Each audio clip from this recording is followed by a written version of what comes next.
Hey, everybody, and welcome back to the One Lane Road podcast. Took a little break there. 3-week break, man. We're back. Back in the saddle. I've been gone so long. I tried to cut a promo from a radio show when I first got here for an in-between segment and was talking 3 feet directly to the right of my microphone. Kid forgot where the microphone was at. He just been gone for 3 weeks and don't even know how to get in that microphone anymore. Just come directly from a radio show that I had a microphone in front of my face for an hour. Forgot right at the end. I'm a rookie. I'm a rookie. So many of you know the reason we took a 3-week layoff. It was supposed to be a 2-week layoff, and we couldn't get together over the break. So Lucas had a little exciting thing happen. Little baby Camden came into the world. Yeah, we started this podcast talking about the pregnancy. Now it's finally here. It's here. He's on the ground. Okay. 7 pounds, 6 ounces, 19.5 inches long. What day was he born? He was born on Wednesday, November 16th. November 16th. That ain't when he's supposed to have been here either. He's supposed to have been here the 17th. He got ready and come early. So stubborn, hard-headed, just like his mama already. Yeah, just like his mama, of course. We won't put any heat on that either, the microphone. Yeah. It was pretty interesting. I come home Wednesday, and I got home about, 4:30. Get to the house, and Kara said, "Oh, my back's hurt." She's just stretching out, trying to figure out what's going on with her back, right? She said, "I've been cleaning all day." I said, "Oh, okay, all right. Did you pick a bunch of stuff up?" No. She said, "I swept and mopped a lot, though." I said, "Oh, was you down? Did you get down there and just really scrubbing it out?" No. Oh, okay.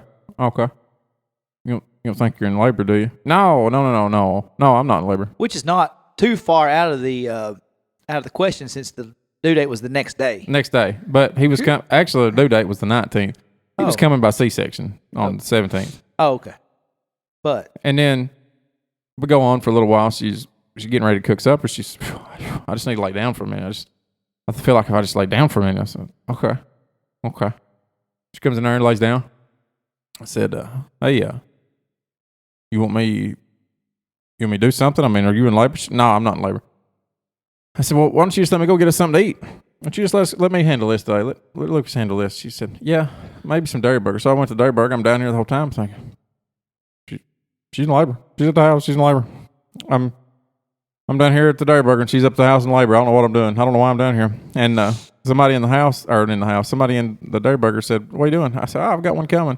When? I said, "I think tonight." She says no, but I think it's on its way. I think she's in labor right now. They said, "Why are you down here?" I said, I don't know. She was hungry, so I just come down here. And I get back to the house, and everybody eats, and I'm sitting over there on my phone, got my phone down the side, I'm flumming through. Googling the crap out of labor, pre-labor, pregnancy. Everything's saying Everything's saying Kara's in labor, right? I said, you feel is it a lot of pressure? Yeah. Okay. You say it's in your lower back? Yeah, it is. Okay. All right. Well, I think you're in labor. So I'm going to go take a shower because I think we're going to cook one night. She said, "No, we ain't doing that. We ain't going to cook one night. He ain't ready." Okay. Well, guess who's got 2 thumbs and doing it anyway? This guy. So I went and got in the shower, and she comes back. I get it done. She goes, I feel like if I just took a shower, I'd feel better. Check. I mean, that was another thing on the list. Feels like if they just take a shower commonly. This chick's in labor, right? That was really on the list? Yeah, it sure was. And I'm sitting there, and she comes back out. She just kind of walking around, got her hands on her back. Don't feel good, a lot of pressure. And I sat over there, and I've Googled Cookville Hospital, got to the labor and delivery department, and found their telephone number. And I said, "Hey, if I called labor and delivery, you think you talk to them?" Something. She said, "Yeah, if you can find the number." I said, "Well, it's right here. Go ahead and let's just go ahead and hit dial on that." So she calls, and they go, "Oh, honey, yeah, you need to come up and let us check you out."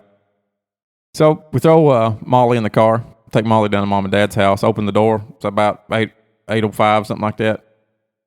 Molly goes in. Dad's like, "What's going on?" I said, "I'm just going to drop Molly off here for a little while." He said, "All right." And didn't say much else about it. My mom hears it. She goes, Whoa, what's going on?" I said, "I don't know. I think Kara's in labor." She says she ain't. I think she is, but we're going to the hospital anyway. So we probably won't be back tonight since we got to be there tomorrow anyway. So I get back in the car. Her back's still just hurting. That's what's got going on. You know the curvy road between me and Jackson County. I crossed the Jackson County Bridge, and she's been holding on. She's been telling me she just wished I'd get off that road for a little while. I told her, "I ain't slowing down." She said, "I don't want you to. I just want you to get off this road." I said, "I'm working on it, honey." Well, yeah. So we get to... It's either me drive like this, or we're going to have a baby in this truck in Willieville. I get down to across the bridge there in Jackson County, and she hands me... She's been screwing around on her phone ever since we was coming down through there, and I couldn't figure out what she was doing. She hands it to me. She's had a contraction timer, this app that she downloaded before we left the house at some point in time. She's having minute-long contractions, 2.5 minutes apart by the time we get to the bridge in Jackson County, about to just have this baby. So I just fly up the road to Cookeville, run 2 or 3 cars off the road, got the flashers on, flashing highlights at them, high beams, and then cars just pulling over on the road, and I get up there, and we finally get to Cookeville Hospital. We get there at like 9:05. And guess what they do? They lock the doors to the labor and delivery department at 9 o'clock. There's a woman standing on the other side of the door, staring at us, wouldn't let us in. Kara just standing there holding her belly, just dying, going into labor, and this woman staring at her. So we have to go around, go through the emergency room, come in. When we come in, there's a security guard sitting at the desk. He looked at Kara. He looked at me. He said, "Son, don't stop here." I said, "I wasn't going to, man." And so we rush on back through there. Kara's having just awful contractions by the time we get to the door to go into labor and delivery. She pushes the button, or she told me I'm going to have to push the button and talk to him. I went blank. I'm a new dad. I didn't know what was going on. Yeah, she said, "You're going to have to talk to him." And I pushed the button. They said, how can I help you? I said, I think my wife's in labor. They said, "Oh, okay. Come on in." We hit the door. Come on in. They asked who she was. Mr. Cool an hour ago. Yeah. Cool. Yeah. And I get in there, and they grab her, said, "Oh, yeah, you're in labor." Rush her back there. By the time she hits the bed, she's shaking. She's in labor so hard. That's probably 20 after 9, something like that, 10 o'clock. She's gone, Jack. She's back there ready to have that baby. And then about 30 minutes later, here he is, man. 7 pounds, 6 ounces, 19.5 inches long, Camden, Eugene. Here he is. Well, how's the transition been coming home? Oh, it's fantastic. It was, I think they set up those hospital rooms to want you to get out of there, for you to want to get out of there, because they are the most uncomfortable things I've ever seen. Every 2 hours, a nurse is coming in. Yeah. If you do happen to fall off asleep, poor Kara, she happened to fall off asleep, and as soon as she did, here come a nurse coming in. So by the time we left, she had about 3 days worth of hospital and 2 hours of sleep the whole time. She's just wore slap out by the time we go home. They spoil you when I come to see you guys the day after. Yeah. They spoil you because they take you in the big room, right? Beforehand. Real nice, big Real room. nice. Oh, huge. You can bring the whole family in. Yeah. Clay County want to come see him? Come on up here. Literally, when we had Bayless in March, we had Lindsay, her mom, stepmom, dad, 3 sisters, a boyfriend, my granny, aunt, sister, 2 nieces. I mean, it is like everybody. Right. Everybody in there. So then they're like, "Oh, you got to take your bags to this other room." Mm-hmm. I said, "What do you mean?" It's like, we're not staying here. We're staying in another room. And then we got to the other room, and I said, "What the hell? You took me from the Marriott to the Motel 6. It's ridiculous. I was supposed to sleep on that." Yeah. So y'all ready to get the hell out of there? Oh, I was ready to get the hell out of there. I'd been up. We changed diapers. Camden peed all over everything up there. He peed on himself, peed on Kara, peed on the bed. Just people coming in and out. And then, like you say, we get over into a room that if you took the bathroom, just open that space all up, you could put 3 of them inside the first room we was in. And everybody wants to come see you after you get in the little room. So I don't know where you put everybody and everything. It makes no sense. It makes no sense. So when you got home, Thanksgiving time almost. So Thanksgiving, man. Did you get bombarded with everybody coming to see the baby? Not really. I had a few people show up. A lot of people showed up at the hospital. So, it slowed down a lot by the time we got home. But then, we had we had Kara's grandmother staying with her during the day, so I could go back to work, and then Bonnell can't run without you. That's what I hope anyway. And then Kara's mom come up, and then my mom was showing up a lot. My sister's showing up, and I'm sure I'm forgetting a lot of people in there, and all kinds of people showed up. Laura Coons just showed up, and Kelly Carr, used to be Kelly Wilkerson's been up a time or two, and her friend Emily's been around. So it's been a good time, man. It's Thanksgiving is a lot different, having that little man sitting there. Sure is. Me and him got to spend almost all of Thanksgiving dinner sitting there at each other, and Kara had fed him before we left so that he wouldn't get hungry while we were down there. I guess all that food, he's like me, man. You smell some food, he's ready to eat. He made it about an hour and was ready to eat again. So looking sharp in that picture you posted. Man. Flannels and Kara said, "You think you could dress him for church?" I said, "You darn right I can." I got to pulling through that drawer, found some flannel blue jeans and some boots. I thought, she's dressing like Dad today. Lucas didn't start up yet. If I could have found a hat to put on that kid, it'd have been done. Yeah. I like what you said. You said he weighed whatever. And what'd you say that? Well, how much was the weight? 7 pounds, 6 ounces. You said 7 pounds, 6 ounces, 21 inches long, whatever, normal size head. yeah. Normal head, thank goodness. Oh, yeah, normal head, something like normal size head. I show that text message at least 10 people. Yeah. So you didn't, did your wife do Black Friday shopping? No, gosh, no. Never has? No. I'm sure she did some point in time. But my wife goes stupid with it. I'm not gonna go risk my life over 2 pillows that I'm gonna save $6.85 on for the entire night. I ain't doing it. The ladies with the elbows, man, they'll mess your world up for a pot holder. Does Lindsay go Black Friday shopping? She does, but it was pretty under control this year. Like a couple years ago, she went with some of her friends, and they stayed out all night. Yeah. This time it was. I knew I was good because she said she buttered me up. She goes, "Hey, honey, we're about to leave. You got the boys." Yeah. I was like, "Oh, I've got the 8-month kid in diapers that goes mama every 45 seconds and raises Cain and loses his mind when his mama's not around." I was like, "That's cool, you know." Yeah. Most men on Facebook was going hunting that day, or like, hey, having a cold beer watching the Cowboys game. And I was chasing a kid around from Mama. He's losing his mind. Yeah. But no, my granny went, so I knew she wouldn't be going along because granny's, I mean, she can't in stay and out out past shopper. 8 o'clock. Oh yeah. You know, she's you're in a 55 and you're going 53. You better slow down. And so I knew either they couldn't take her, she couldn't take them long. Right. My nieces, my sister, and my wife. So they were home within reason, like 9 o'clock. Yeah. So how'd it go all day? So what does it go black? Like, why is it not even? It's not even Black Friday anymore. It's like Black Wednesday, Black Thursday. I don't even know why you go. You can just do it all online. I know. All online shopping's the way to go. People got to be seen. Yeah, they got to be on. They got to be seen on Facebook, like you say. They got to be in that. They got their dumbass matching shirts, like their Black Friday shirts. They all. They got to be in the dog pile whenever everybody jumps on the pillows and right there in the front of Walmart. Idiots. You're idiots. You're all idiots. Have that big buggy. I'm gonna run in here. I just need you to stand in the line. Hold me a place in line. I'm going to be gone 2 minutes. You're idiots. Yeah. You're all idiots. Yeah. If you can't do it online, you don't need it. You don't need it. Idiots. So we're working our way back in the thing. I said 3 weeks is a long time, man. We had our last. I mean, shoot, it's forever ago, man. You know, people's texted asking when we're going to be back on. Made me feel a little good. Yeah, for sure. Now I've had the radio thing. How's that been going for you?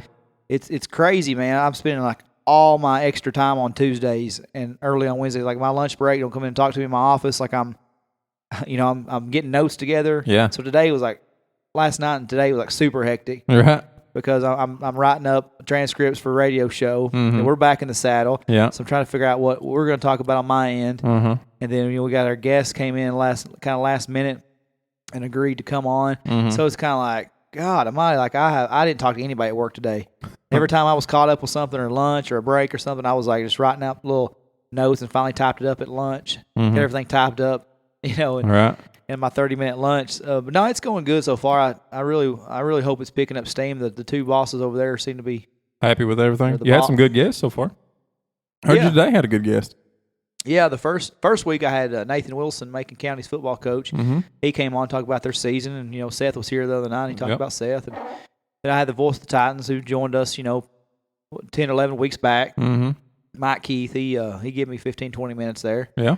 On air, and then today I had Dustin McKinney, Red Bullen's basketball coach, girls coach. And so another Watertown guy. Ain't it? Yeah, he is actually from Watertown. So then I'm probably just going to keep one guest a week, with it being just a 45-minute to hour show. Yeah. It just gets so congested with trying to get two guests on there. I mean, two guests on here for an hour and a half podcast is pretty hectic. A headache sometimes, So, yeah, I'm just going to stick to that. But anybody listens, man, y'all check me out, 102.1 on Wednesdays. WLCT. WLCT. You can get on WLCT.com. I need calling listeners. I had two today. Thank you guys for calling in. I had one last week. That makes it a lot easier. Any prank calls yet? If anybody deserves a prank call, it's you. Yeah, if anybody deserves it, it's you. If anybody thinks they can mess with me, try me. Oh yeah, I just heard a challenge out there, Mackie and Hatcher. Call this kid. No. Go ahead and put that. Go ahead and put that telephone number out there. If there's a better prank caller in this world, then I ain't seen them.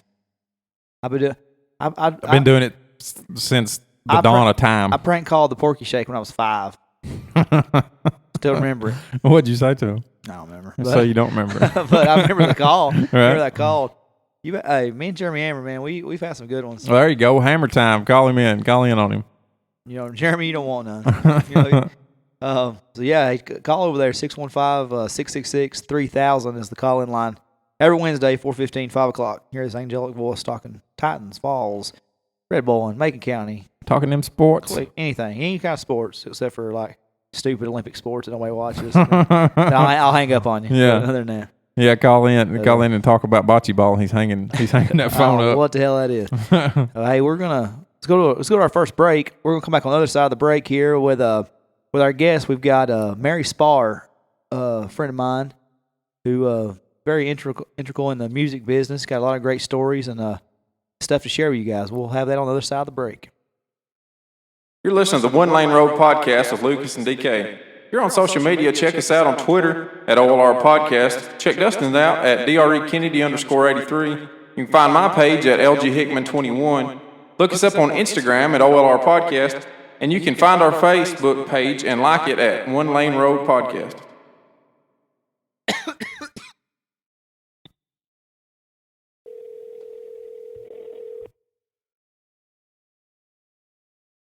Hello. Hey, Mary, how are you? I'm good. How are you doing? I'm good. We were just kidding about being ready when I text you, I guess. Yeah, I like those kind of jokes. Yeah, we're funny. We're funny guys around here. Well, hey, right, of course. I would expect no less. Yeah. Hey, that's my partner Lucas talking to you. I don't think you've ever got to meet him. I don't think I've ever met you, Mary. Thanks for coming on today. I don't think so either. I don't get out of the house via much. phone. Yeah. You should change that just a little bit. I'm a new dad now, so it's probably going to get less than what he was. Oh boy, yeah, that's what Dustin was saying. Congratulations. Yeah. Thank you very much. I'm a 2-time dad, Welcome and to dad territory. I'm a 2-time dad, and I still get out and make up for both of us. So. Right, of course. I am not a parent, and I have no excuse for any of my behavior. So there's that. Yeah. That's right. Well, I guess tell us a little bit about your background. We know you're from Kentucky, but just kind of give us a little bit into the background, how you got into music, and everything you do with the business. So I am from a really rural area in central Kentucky. My home county is Casey County, which the town is Liberty, real small town. I grew up there, and then shortly after high school, I attended Western Kentucky University here in Bowling Green, which is where I still live now. But a lot of people joke because I do live here, but I'm never here. So it's kind of like I'm a auxiliary member of the community or something like that. But I went to Western, and I was there for about 7.5 years. Like I mentioned, I was kind of like in a Van Wilder situation. I really liked college because it was not work, and where I grew up, you just had work. Yeah, preach that, sister. I'm really glad you mentioned the Van Wilder. I was hoping you wouldn't leave that out on the podcast part of it. Yeah. So, I just, the problem was and I have this problem to this day, I wanted to do everything. So I was changing majors all the time. And I ultimately ended up with a creative writing degree, which was very useful in like everything I've done since then. And so after Western, I moved down to New Orleans for about a year, and I did an internship at a music magazine down there called Offbeat, and got a really great education on New Orleans music there locally and regionally, and just a really like a taste of that kind of localized music scene situation. And then I moved back here to Bowling Green, and I worked for an ad agency here and edited a magazine here that was kind of a culture, entertainment digital magazine. And then I met, this is where the door starts to open in the long, long history of me doing stuff I didn't know what I was doing.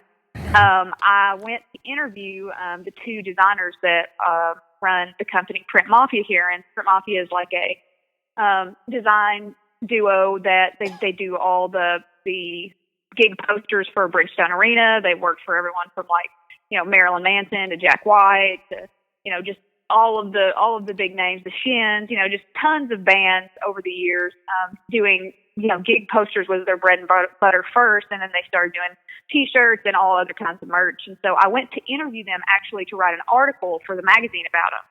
And once I met them, they said, hey, you seem like you like to talk to people, and we don't. So can you just talk to these people for us? And, that put me in direct communication with all the managers that were managing the bands that they were making merchandise for. And that was like the start. And then ultimately I met John Hensley because we had done a poster series for Wanda Jackson. He had just had the record Wanda did with Jack White at that time, and we went to the show and met John. And I always tell the story that when I first met him, I said, I never want to see that person again. I don't know him, but I hate him. And then he ended up being, my boyfriend, my best friend, and my mentor in the music business. And he was managing Shooter Jennings at the time. And so that just barrel rolled, and I ended up being out with Shooter on the road for about a little over 2 years. And if you fast forward enough, Shooter introduced me to Coulter Wall, who I manage now, and that's kind of today. But, a lot of people, things have been happening like at a faster pace lately with Coulter and with a lot of the stuff I've been working on. And a lot of people say, oh, everything you touch turns to gold. Like, old W.B. Walker said that when I came on his podcast. He said, everything you touch turns to gold. And I wanted to say, man, it was a long road before I got to this moment on this podcast. And a lot of people don't remember that part because that was not the golden part and it wasn't very shiny. So that's the abridged version. Yeah, a lot of people miss that curvy road that gets to the straight road to success. Yeah. Correct. And you skip from question number 2 to 15 there. You covered like the broad stroke of it there. Yeah. But I mean, that was a very long overview. There's a lot of specifics I just skipped over there, of course. Oh yeah. So from New Orleans back down to Bowling Green, you went from Bourbon Street to Betty's, right? Yes, absolutely. It's the only bar I've ever been to in Bowling Green. A straight shot. I love Betty's. I love Betty. And I also love, I used to go out there to karaoke all the time. Me and John went out there anytime we had people in town that we wanted to weird out. We'd go take them to Betty's and be like, oh yeah, we're here every day. You hadn't been there in 6 months, but that's what we would, and kind of say. And the Spillway also there is another one of y'all's hangouts, right? Yes, for sure. I love the Spillway. I love Robert. He's one of those guys that if I have something going on that I really just believe in and want to find a place for it to be here locally, he's always been open to me, and he really does care about the music. And the bar business can be a hard business, and the live music business can be a hard business now. And he's always been just very good to me. And also, if you're talking about Bowling Green, Tidball, John Tidball down at Tidball's in downtown. He is the college crowd indie band guy. He's been the same way. He's put a lot of good bands up in his bar for me too, and has always been very gracious, fair, and he has a good ear. We're really lucky here in Bowling Green. People think it's like the weirdo cousin of Nashville or something, and we are in many ways. But it's also, there's a good community here, people that have good taste and know what's good. Well, Kentucky's kind of turning into what Nashville was several years ago. It's actually, there's some fantastic country artists coming out of Kentucky right now. Mm-hmm. Absolutely, I agree. I was just right before I called you guys, somebody had sent me the Balcony TV little session that they did with John Clay, who is like, him and Tyler Childers are my two, they're like my 2 top draft picks or something, from Kentucky right now, because, John Clay has this, have you guys even heard him, either of you yet? No, I haven't. You need to. He's got just a killer voice, and he's a good singer-songwriter himself. He can play everything, and he looks ridiculous. And by that, I mean, he's somehow like when you're like, someone looks like they've gone too far with their look, but you're also still attracted to them. Yeah, it's still just so interesting that you can't quit looking, maybe. Yes, he has a Dwight, kind of like Dwight Yoakam. You're like, man, he just took it too far this time, but you still want them. that's how I would describe his look. So he's on my list of Kentucky up and comers, and I love Tyler to pieces. I think he's one of the best songwriters I've probably heard in the last 5 years.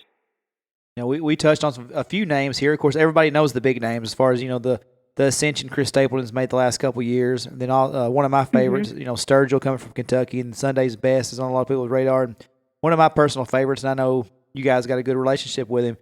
We had him on the show, several weeks back. Justin Wells is just one of the most amazing musicians out there that nobody knows about. Yeah, Justin. I love that song, "Old Dog," that he has on his new record. I think it's great. And actually, Dwayne Lundy that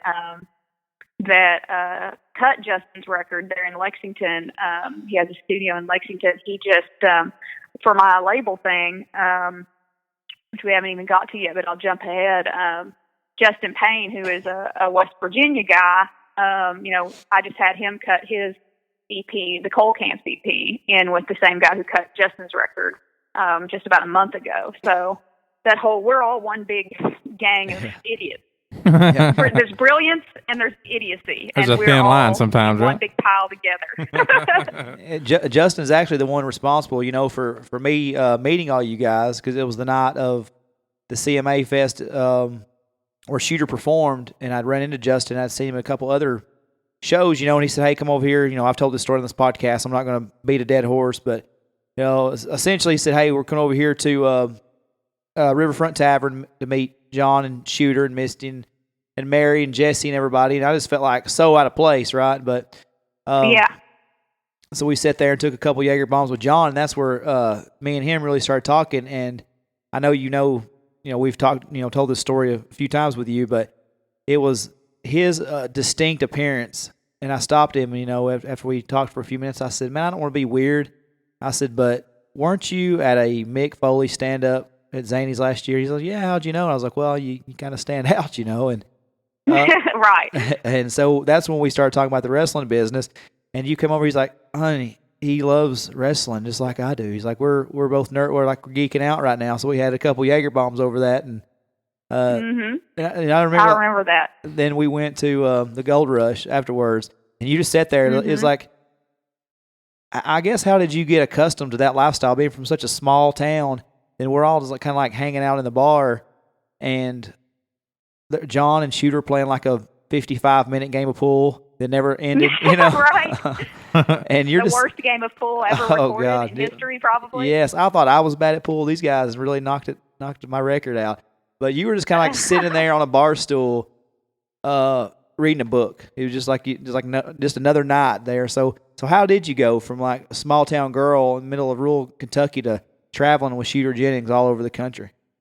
I mean, it's interesting because, John actually is from, Muhlenberg County, and right. He was also the same situation. And we talked about that, a lot, about how, in some ways, we always felt like we were somewhere where we couldn't believe we were, like we were out of place and always a little bit, I don't know if the word's insecure, but a little uncomfortable, at all times. Especially when, big, cool shit would happen, and then, but we also kind of felt it's an odd feeling to be very uncomfortable and also feel like you belong somewhere. Right. And I think that is something that anyone that comes from a place that, let's say, rural or different, and you go into just a different league of kind of business and life and everything, you're constantly uncomfortable, but you also feel like you belong. It's bizarre. It's something that I had mentioned about hillbilly people and Appalachian people. I talk about, I make it a point to tell people that I am an Appalachian person, that I am from Kentucky, that I'm very proud of my heritage, because there have been, I remember one time, here's a specific example. Shooter played the Chicken Festival in London, Kentucky, and I was out selling merch for him that night. And, it was kind of a big stage. There was a lot of people there. And somebody in the crowd came up to me and said, well, welcome to London. And I said, oh, well, thank you. That's great. And she said, "What are you, some like L.A., New York person?" She said, "I bet you've never seen any hillbillies like this before." Yeah. And I said, "Well, no." I said, I'm from like 30 miles down the road, lady." And she could not believe that, and so that was just another one of those moments where it was bizarre because, like, I belong here, but even if my own people don't recognize that I might belong here now. Well, I've got to imagine that stint that you spent in New Orleans probably changed your look and your perspective just a little bit. It did. I learned the lesson that sometimes places that you visit are not places you want to live. I learned, there's been a lot of experiences where I learned what I did not need to be doing, and New Orleans is one of them. Going back to just about, being out with Shooter, Shooter is one of the most humble, kind people that I've ever had in my life. And so, there was a little bit of, sure, there was always excitement with him. People, I got to see the country because of him. I've seen, most of America and some of Canada and quite a bit of the UK as a result of Shooter. He ultimately created that opportunity for John, and John would tell you that if he was here, and by proxy me and all the other people that are part of his team. His music creates opportunities for those people. And being out with him, while there were some times where it was completely insane and crazy, and I remember going to the George Jones tribute concert at Bridgestone, and I got to go to the Chris Christopherson tribute at Bridgestone. I got to go to the Waylon tribute in Austin. I've met Chris Christopherson multiple times now, and different legends like that, that Shooter just walks up to, that it's like that's his buddy that he's known his whole life. Yeah. Most of them are his uncle. Because I was, because I was there with Shooter, there's an air to it that isn't so glitzy and glammy and snobby. It was never that way. I always was aware that I had an opportunity and I was taking it, and not so much overly impressed or crazy. Yeah, a perfect example of that today when I was looking, I wouldn't say stalking your Facebook page. I was trying to find some great pictures to pull up to promote you on our Facebook. I encourage stalking it, just FYI. Awesome. Well, I'm stalking the hell out of your profile picture. No, no, the picture, it was you and John with Shooter and Merle Haggard, and you were like just so caressing his chest hair of Merle Haggard. Yeah. That just kind of, that's your life right there. You're hanging out with Merle Haggard, through your association with John and Shooter. That's exactly what you're talking about, I guess, right? Yeah, and people are people, and after meeting just a couple of those quote celebrity famous people types, you start to recognize that the only difference between a fan and an artist, it's really a fine line sometimes, because a lot of the stuff that say Merle Haggard loves and adores and has creepy obsessions with or whatever are his favorite pastimes. So whoever the fan is in the front row, they very well may be cut from the same cloth. The only difference is Merle picked up a guitar and emoted something, and the fan person heard it. He received it, and Merle sent it. That's the only difference between those two people, in my opinion. But after Merle passed away, I have said, I was just talking about it maybe a couple weeks ago to Coulter when we were out on the road.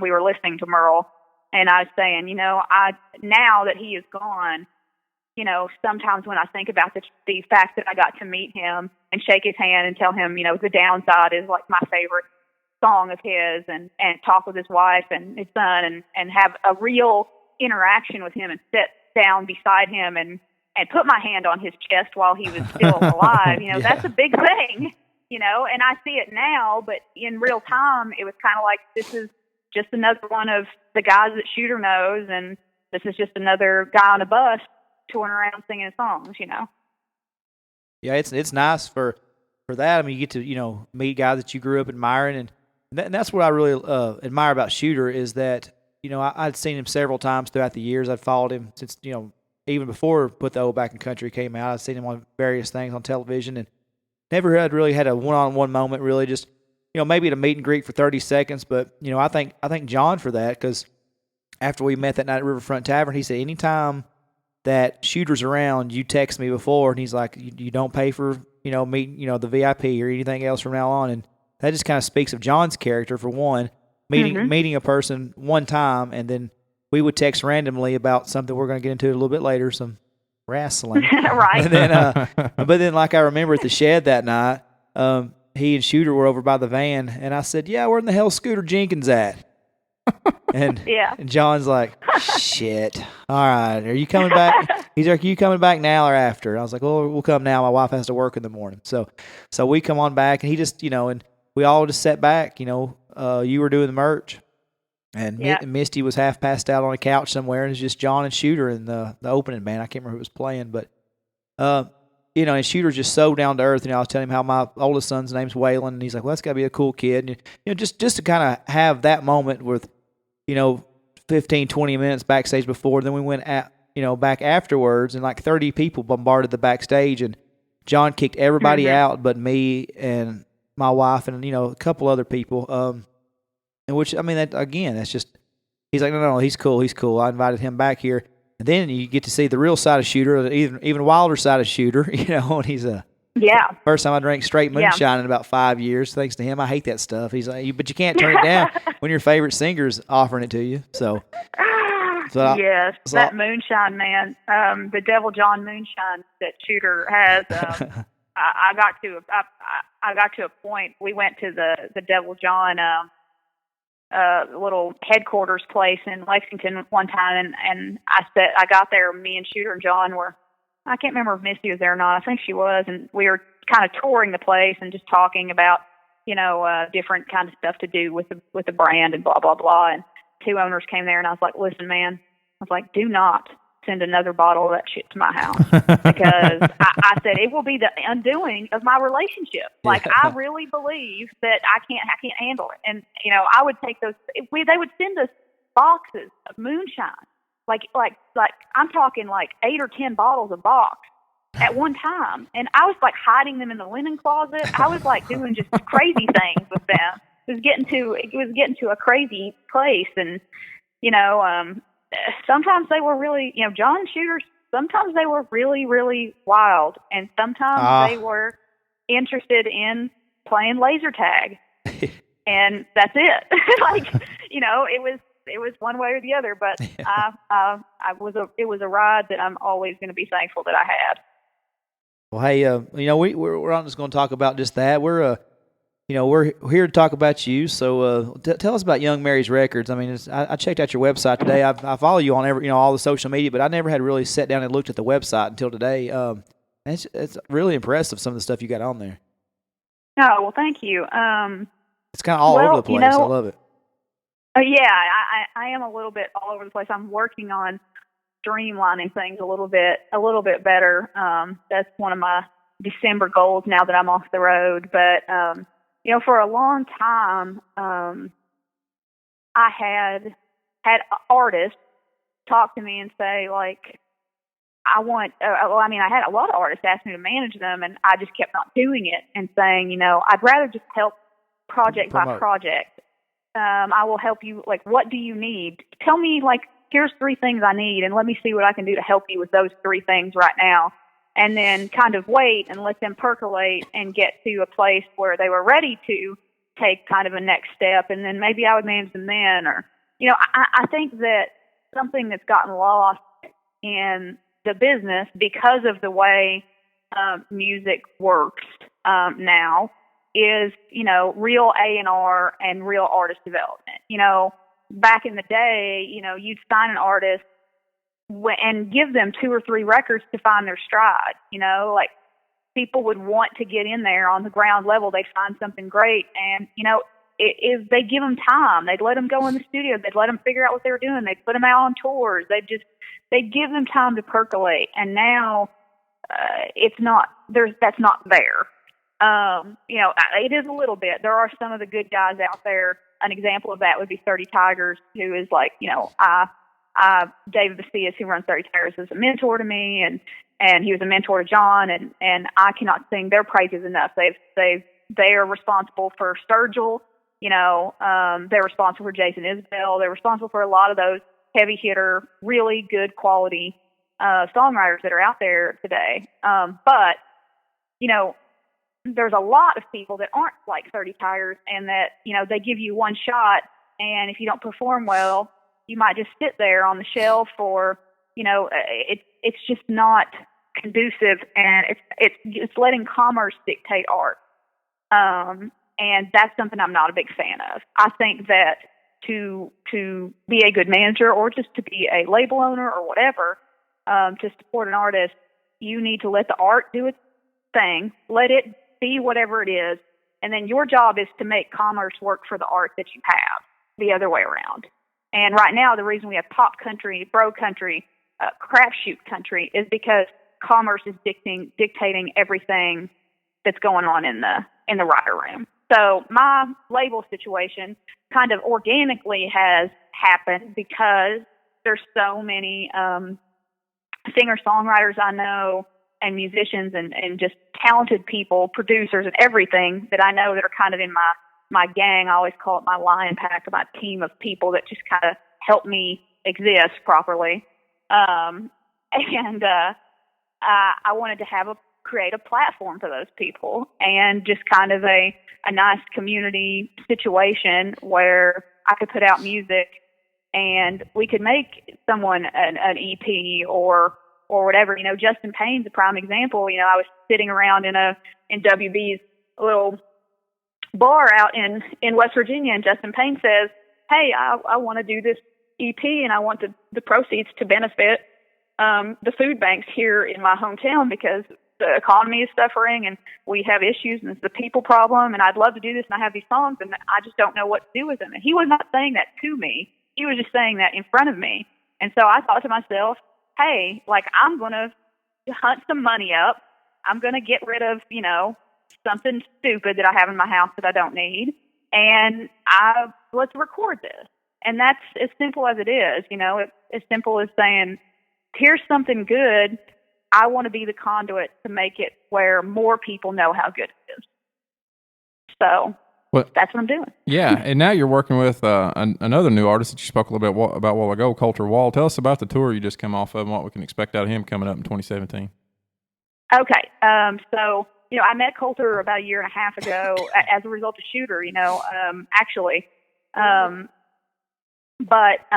since then, we had interest from all sorts of people, and, you know, there's kind of a back and forth bidding war on him. You know, he's a brilliant songwriter. You know, I mentioned that I had lots of people ask me to manage them and hadn't. Whenever I heard Coulter, I got his first EP, which is called Imaginary Appalachia, and it's been out. It's out on iTunes and anywhere you can get it. You know, we actually just learned like a week ago that he also has his own Pandora station now. There you go. So that was just a bizarre situation. Like, oh, you have your own damn Pandora. But he seems really he seems like really opposite of you, like so introverted. He is. I mean, he's a very friendly guy. Like, you know, he's very polite. He's Canadian. They're polite. Right. But you know, he's not super. He's not into you know, it's always me posting on his social media unless it's Instagram, and he's not a big flashy dude. You know, he was born in Saskatchewan, Canada, which is like, it's like if you flattened out Kentucky with like a bulldozer, that would be Saskatchewan, and if you made it about 50 degrees colder all the time. And he's from a prairie, you know, he's from a very rural prairie area, and he just writes songs about what he knows, and he writes them really well. So when I heard him, he also has like a very distinct baritone voice. You know, a lot of people have compared him to Johnny Cash or somebody in that wheelhouse, you know, Townes Van Zandt kind of songwriting, but with like a Johnny Cash voice. I think he sounds like himself. You know, I'm one of those people that argues that he's not the next Johnny Cash. He's the first Coulter Wall. But he just recorded his first full-length LP, which is going to be self-titled, and it's going to come out on my label, / 30 Tigers, in April. We're looking at a street date now. We don't know what exact the date will be yet, but sometime in April. And Dave Cobb produced it. And Dave Cobb is obviously the producer, you know, responsible for Sturgill, and he was cutting Chris Stapleton's record right after Coulter's. And he cut Wheeler Walker Jr.'s record, who I love. And he had Chris Christopherson in there. Dave's like, a legendary. He's still so young and a hustler, but he's he's going to be known as a legendary producer of like our time. I believe that. And he was great with Coulter. He worked with Shooter too, didn't he, on the first couple of records? He did. Dave. Actually, the reason that Dave credit and Sturgill both credit their coming together to make Sturgill's record as a result of Shooter. I mean, I believe he may have even introduced them, I've heard that story. Sturgill told that on maybe Joe Rogan's podcast, I think. I've heard that somewhere. So that's a hell of a lineup. And if you're putting a resume together, Dave Cobb's got one pretty untouched right there. That's pretty impressive. Right, and it was Coulter got to cut that record in RCA Studio A, which a very historic place. He didn't even know we were going to be in there. Somebody had mentioned, I think they said, Dave Cobb, I think, is recording out in his studio in Green Hills now. And so whenever he sent us the day he was going to start his record, Dave texted us the address and it said, Music Square West or whatever. And I said, I think that's RCA Studio A. And Coulter was like, no, surely not. And I was like, I think it is. And we showed up and, he got to record in that historic place that, tons of Buck Owens and Waylon and all sorts of people, Harlan Howard and all those great country guys recorded in there back in the day. So that was, it was really special. It was a pretty special experience. Well, not only that, but one of my favorite things, I look forward to hearing that, to hearing his album. I've listened to him some. I can't lie to you and say that I've listened to him a whole lot. I've wanted to since you're working so, exclusively with him, but I'm a little behind, honestly. But no, that's fine. I tell you one thing I did like on your website, where the Bet the Farm on 11 artists. One of my. I'm about to do another one of those. Well, good. Well, I'm really behind then because I need to check out 9 of those artists on those because I knew 2 of them. I'm a big fan now of Josh Morningstar after hearing him with Shooter the last couple times. Mm-hmm. Yeah, we had him on. I love Josh. Yeah, he's a good guy too. He is a stellar guy. He's one of those guys that, I'm telling you, if I called him and I said, man, I need every penny in your bank account. I need your car. I need you to give me the jacket off your back. Give me your guitar. And just said, you got to trust me on this. He would give it to me. Yeah. That's the kind of guy he is. And he was, after John died, Josh was so, a lot of people were so very supportive of me and careful and honest and they weren't trying too hard, but they were always very much present in my life and when I needed them very badly. And, he's one of them and I'll always be thankful for him for that. But he's also, a great songwriter in his own right. And he's very good. He's a seasoned performer. He knows what he's doing when he gets up there. Yeah. He was talking about how hard he took, he takes everything to heart, and you was talking about how good of a guy he was too. And, literally while we were interviewing him, he was he took time out of the interview to help somebody find their kid. He was at backstage of a concert, and he said, "Guys, hold on." He said, "No, I think I saw him over here playing basketball over these basketball courts." Just a super nice guy. Yeah. That's his way, man. Yeah, he talked really, really highly, of course, of John and you. He gave us like 15 minutes. Like I said, he was at one of his performances on Wednesday nights, and he stopped to give us like 15 minutes during his break, and he just went on how much he misses John and whatever. And also on that list, David Vaughn Lindsay, I know is a personal friend of you guys there in Bowling Green. He's got a hell of a voice, doesn't he? Right, and he's the other the two EPs that I cut this year. Kind of. It's been very busy with Coulter the last few months, so we had just a little window of time in October to cut some EPs, and I cut Justin Payne's EP up in Lexington with Dwayne, and then I cut, I say but it's really a group effort for all of this. David Vaughn Lindsay's record in Glasgow, Kentucky with Dave Barrick, and Dave Barrick has recorded, Kentucky Headhunters. He's had everybody in there. He's, Blackstone Cherries recorded all their last records with him, I mean, I remember he had Vince Gill in not like a month ago. It's just random people, but he's a great engineer, and he's got a great ear to play everything. And so Coulter actually plays on both Justin and David's record, and we just got the mixes back from both of those, and I was starting to listen to them since I got home. And I mean, I'm so excited about it. And David, again, he was one of John's best friends, and John had always talked about putting a record out on Dave, and how he was so charismatic. He opened for Shooter here, and he was just always a fixture in our house. He practically lived here half the time, and it's a freaking commune in here. He was also at the Riverfront Tavern that night, I think. Yeah, he was. I'd forgotten about that. He was. But he's even if I didn't have the motivation to do that with Big Dave because of John, that was something that there's a lot of things that John wanted to do that I can't necessarily finish for him. And that's okay. He has a big legacy, and it's not my place to be his legacy. I have to have my own. But when it comes to Dave, that's something that I know he wanted, and that he believed in him so much, and that's something that I can start the process of doing, with the resources that I have. And even if I didn't have that, though, if I had walked into a bar and I didn't know Big Dave, and he hadn't spent hundreds of nights singing John Anderson on my couch, even if that wasn't a thing, if he was a stranger to me, if I walked in a bar in Nashville and heard him and saw him, perform, he's so soulful, I would immediately be like, please let me get involved with you somehow. So, it's not just because of some sort of John motivation. It's because he's worth it. He's really talented. He really is. I agree.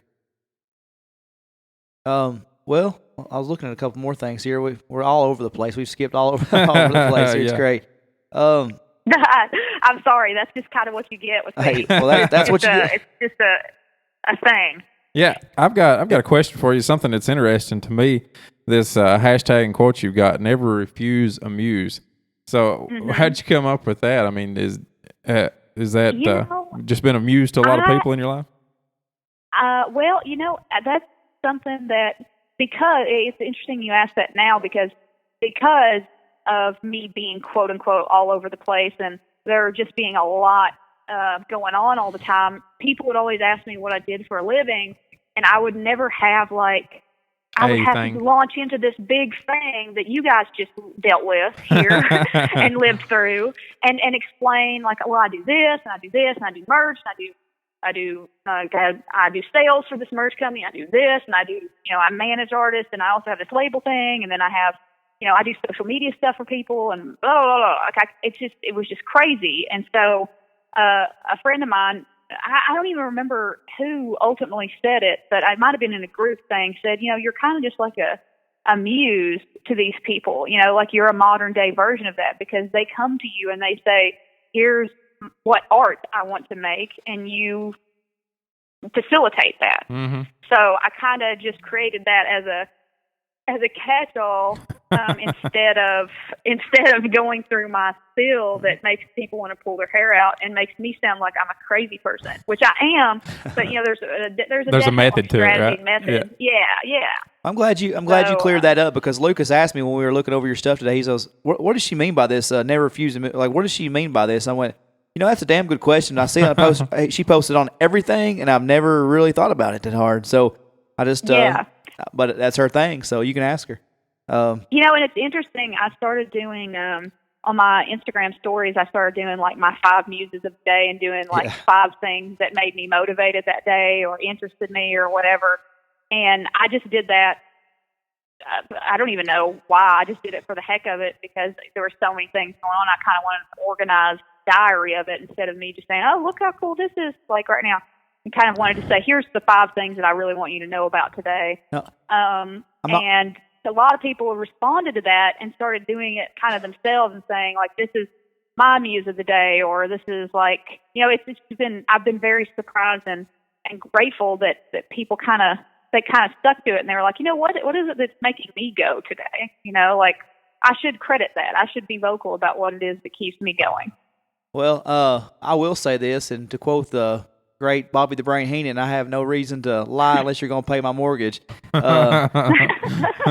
You're one of the few. You're one of the few Instagram stories that I watch, because all the celebrities that I follow is usually just boring stuff like what they're eating for the day. But yours pretty much cracks me up. It's well, thank you. Because I mean, I'll let them sit there forever. I don't even watch Shaq's, and Shaq's my man. I don't even watch Shaq's stories. I finally edged out by Shaq. Finally, That's my goal. You just boxed Shaq out. Yeah, forget him. Hey, actually, speaking of Shaq, I did you know that Shaq was at he was at WrestleMania this year, and he smacked Shooter on his butt because he thought Shooter was a woman. Oh, you told me that. Which is disturbing all in the hell altogether. There's all kinds of things wrong with that. I think I blocked that on my mind. You told me that, and I forgot about it till just now. Well, now you've been reminded. I'm sorry. Believe me, it was one of the most bizarre of all the crazy things I've seen, the people I've met, the weird situations I've been in. That's top two for sure. Seeing Shaq ride by his giant size on the back of a golf cart and slap Shooter on the butt. And then turn around, and when he sees that it's Shooter, just like dies laughing. Well, that makes me feel a little better. But I've always took pride in like that's my favorite athlete. He's never beat a woman. He's never raped a woman. He's never been caught for drugs or drinking. But he just smacked my favorite athlete of all time. Just smacked my favorite musician of all time on the ass and laughed about it. Yep. Strange world. Only in Mary Sparr's world. I'm here to ruin your dreams, man. Since you're touring the world and everything, if you could tour the world with one artist, dead or alive, who do you think you'd want to hit the road with? That don't cover any ground, does it? No. Elvis. Makes Probably sense. Elvis. Yeah, that makes a lot of sense. Elvis. There's your king of style right there, right? Right. I just, if I could have toured with Elvis the way he did when he was alive, I would have liked to have done that. Yeah. Or if it's someone alive now, I mean, I'm very happy where I am, but if I was going to pick somebody, Jason Aldean. I know. No, I'd probably, if we want me to live through it, or Jason Aldean to live through it, that can't be a thing. One of us would not survive that, and it probably wouldn't. It'd probably be Jason Aldean. I hope everybody that listens to this show just for you that doesn't know me got that sarcasm. Yes. Who I think Miley Cyrus is kind of interesting. I know that's kind of a controversial answer, but I find her to be very interesting, and I think she's a great singer. Well, she's talented for sure. She's a fantastic singer. Like anything she does live without any harmonizers or anything on it, it's fantastic. She's still really good. And then is it Jack White's probably high on the list of people that are living. He's one of my very favorites, and I love him, and I want to be his future ex-wife. Oh, he's a bad dude on that guitar. He's a pretty cool, and I actually, the name Young Mary came from, I was at Third Man Records, and he had just put out a Dead Weather 7-inch record, and on the record was a song called Old Mary, and they had this really weird meet and greet thing that day at Third Man where if you were, so many people got to go meet Jack and Little Jack. Back at the time they had like a little storage area. They've expanded now, but they had like a little storage, dock area behind where the store was, and you could go in one at a time and meet Jack and meet Little Jack and get them to sign this 7-inch. And so I went in, and it was so bizarre. They had all the lights off, and they had just 2 spotlights on, Jack White and Little Jack. And I walked in, and they said, "Hi." And I was like, "Hey." And they were like, "What's your name?" And I said, "Mary." And Jack White said, "Oh, like Old Mary." And I said, "Yeah, but not." And he's like, "Yeah, you're young." And so he signed my record to Young Mary, and that's where I came up with the name for the whole thing. I'm learning all kinds of stuff tonight. That's awesome. And have you ever seen have you ever seen anybody that had the commercial success that he did early that's kept to his roots like he did? He never did change, never did come back off of just loving music and just doing that weird stuff that he liked that was just absolutely awesome to listen to. Yeah, and he's really with the Third Man thing. He's a lot of ways I consider them in that group with 30 Tigers and the good guys down in Nashville, good guys and gals. They've really created a platform for artists that are deserving of it. And they just put out Margot Price and Coulter just played with her recently at the Skyville Live thing, and I had never seen her play before, had not met her before. But I mean, I'm telling you, if I was to be rooting for any girl singer out there right now, it's Margot Price. She's legitimate, she's authentic, she's smart, she's like unique, and she's very beautiful in like a not cookie cutter way. She's just a very striking woman, and I love her. And so that's another thing Jack White did right, is if you haven't listened to her record, you got to do it like soon. She's a freaking killer singer and a great musician all around. And me and Coulter love her. Yeah, I just wrote her name down. I'm gonna check her out. Yeah, I've got about 12 to 15 artists after that. After your website and all the names you're dropping, I'm never catching up. Man, I'm telling you, I got a lot of them. And I'm about to make another one of those lists. But I've been lucky that when you start getting into, one reason is because I was with Shooter for 2 years and I got to see every band and artist that opened for him in every town. Yeah. So I got to kind of get a nice little chunk of it was almost like having like a focus group of every band that was like of that kind of stature that would get to open for Shooter in Fort Wayne, Indiana, or Columbus, Ohio, or out in LA or Seattle or wherever, like wherever we were, I got to see the band that was making enough of noise to be able to open for him, and that gave me like a really good idea of what was out there, especially in that genre. I've covered it several times. Just to kind of touch on, kind of follow up on that. I'm not going to go into great big detail because I've mentioned it when Morningstar was on here and when Justin was on here, but there was a show. Sorry, somebody just texted me and interrupted my whole train of thought here as I'm talking to you. But the show that really changed my outlook on music was before you and John would have gotten with Shooter. It was June 2012. I think Shooter was actually still with Drea at the time. Her and the kids were at this show. It was a small greenhouse in Nashville. And he said, we're tribute to my dad tonight, but I'm also putting these other artists that you've never heard of out. And it was Shooter and Jamie. But then it was Hellbound Glory and Sturgill and Fifth on the Floor and Whitey Morgan. And at the time, I was like, man, who in the hell are these people? I don't know them. And I was pissed off because Travis Tritt, Willie Nelson, and Hank Jr. were all in town for the CMT Awards. I'm like, why ain't they over here tributing Waylon? Who in the hell is Justin Wells? But, man, looking back at that now, knowing I went for free to see those killers, to see Justin Wells and Leroy and Sturgill and Shooter and Jamie Johnson and Whitey Morgan, and look at what all of them are doing now. Even Whitey Morgan's having success, Yeah. So that I can imagine you doing that on the road for 2 years. So right. Your Facebook post from last night, I had it screenshotted, but we're talking on my phone, so I can't look back at it. But basically, it was, I don't hate pop country because I like pop music and I like country music, but it's the douchebags of the world. This is the one I've been waiting for you to unload on. So, kind of just elaborate on that a little bit. My problem. I think that we keep saying we hate this genre, and I think it gets dangerous when you say you hate any genre. I don't have a problem with someone not being a fan of people, like, let's say, that play hip-hop music, or a fan of people that do jazz music or whatever. Like, I don't listen to that. Usually I'm not going to seek it out, whatever. But first of all, I just think we use the word hate too much in culture and life and society right now anyway. But secondly, when it comes to music, I think it gets dangerous when you start saying, I hate this genre. And it doesn't fix the problem either. It's just not doing anything, and it becomes whining. Something that I do love. So I love Caitlin.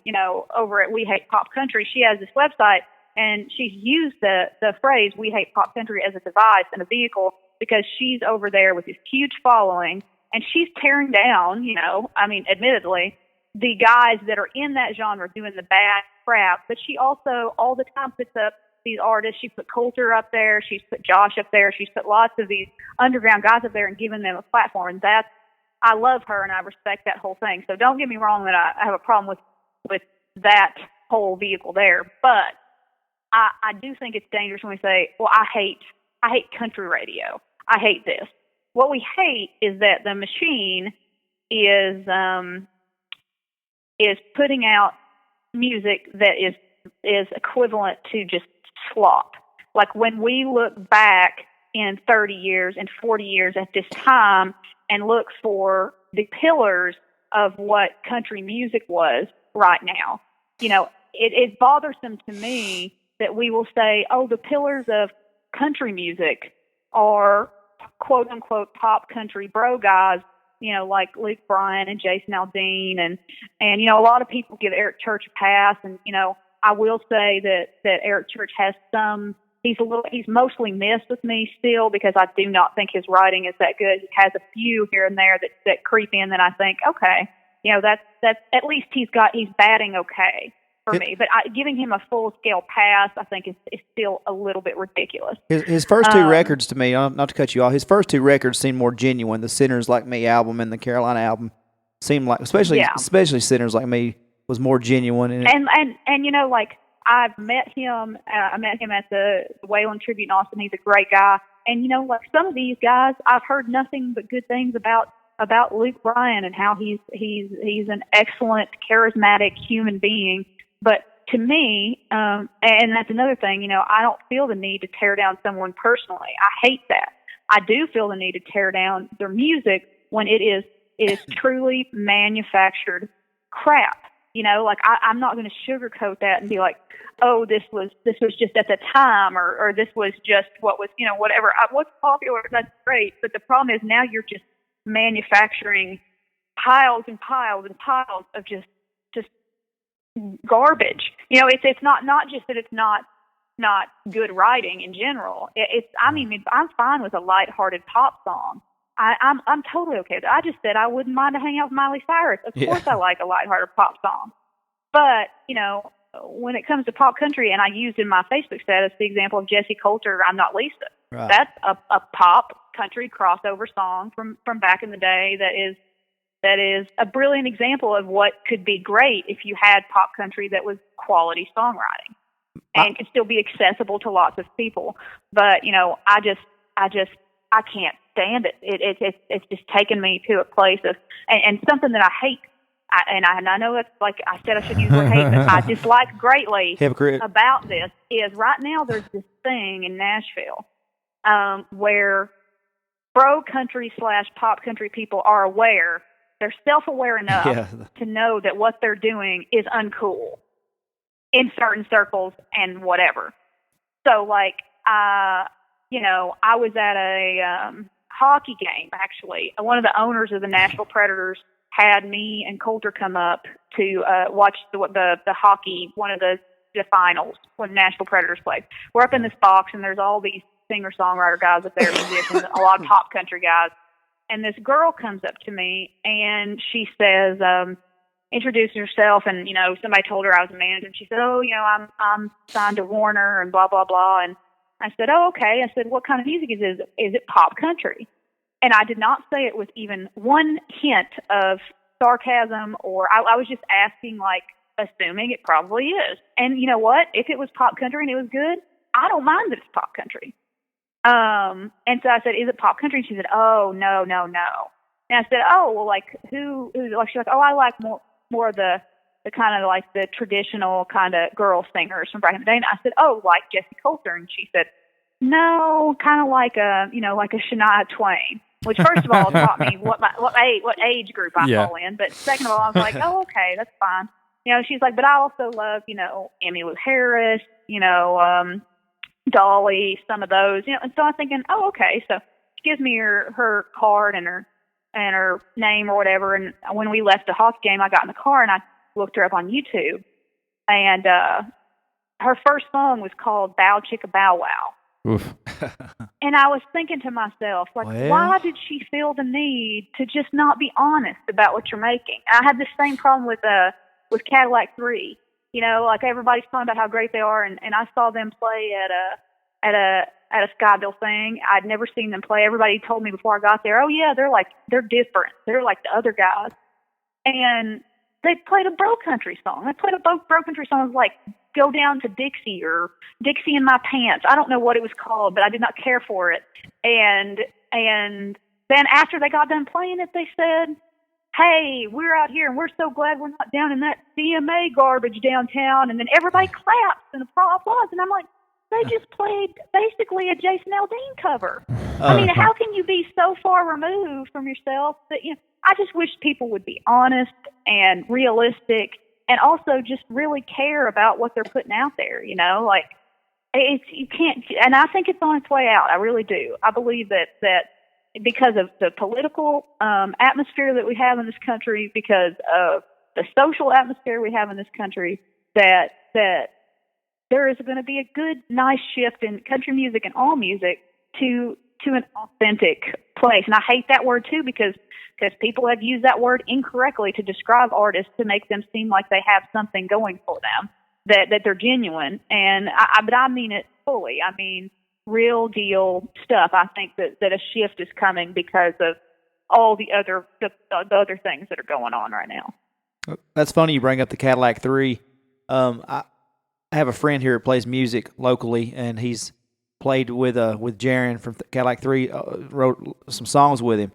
And I guess, you know, he talks about the genuine music they do put out. He's like, man, they got some great songs on the album. He said, but where they've signed with Big Machine, he's like, they've got some crap on there. And I guess he talks about how Jaron will go like weeks without talking to him now because every time he talks to him, he's like, dude, graffiti still sucks. That song sucks. He's like, I want you to know that pop country crap sucks. So well, my attitude is, look, you know, if I don't know Jaron personally, I have friends that know him, but my attitude is you can't get on a microphone and say to a crowd of people, and that's live streaming all over the world, I'm glad we're not down in that CMA garbage, and you wrote songs for every guy that's out there that's at the top right now. You can't do that. To me, that's the definition of you know, it's just being a sleaze.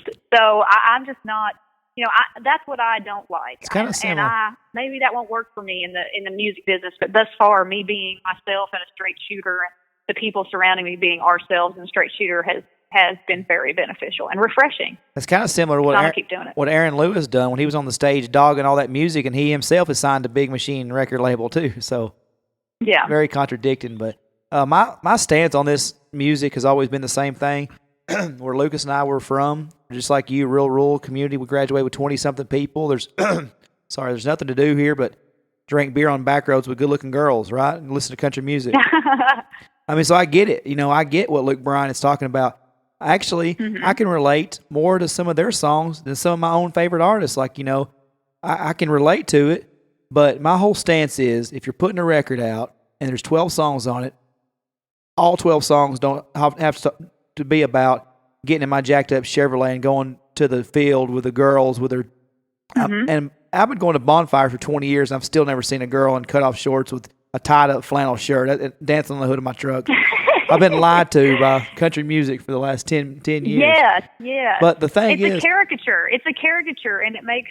Yes, you may find it to be relatable, but it's like, you know, when you write a horoscope and you make it just vague enough where you feel like it's you and you want to believe it's you. You know, it's a caricature, and I think it's also just disrespectful to listeners and to the country music listener because, you know, somebody that's not familiar with country music, they turn that on and they think, man, this is what people think. This is how they are. You know, I don't have a problem again with, like, you know, like the pop songs, a relatable pop song.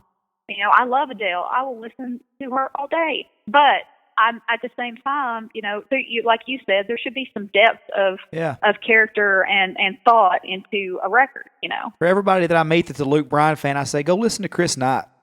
Go listen to Cody Canada. Listen to some real lyrics every now and then. And Cody said it best on a live record. Go find a woman. He's like, we can all get drunk.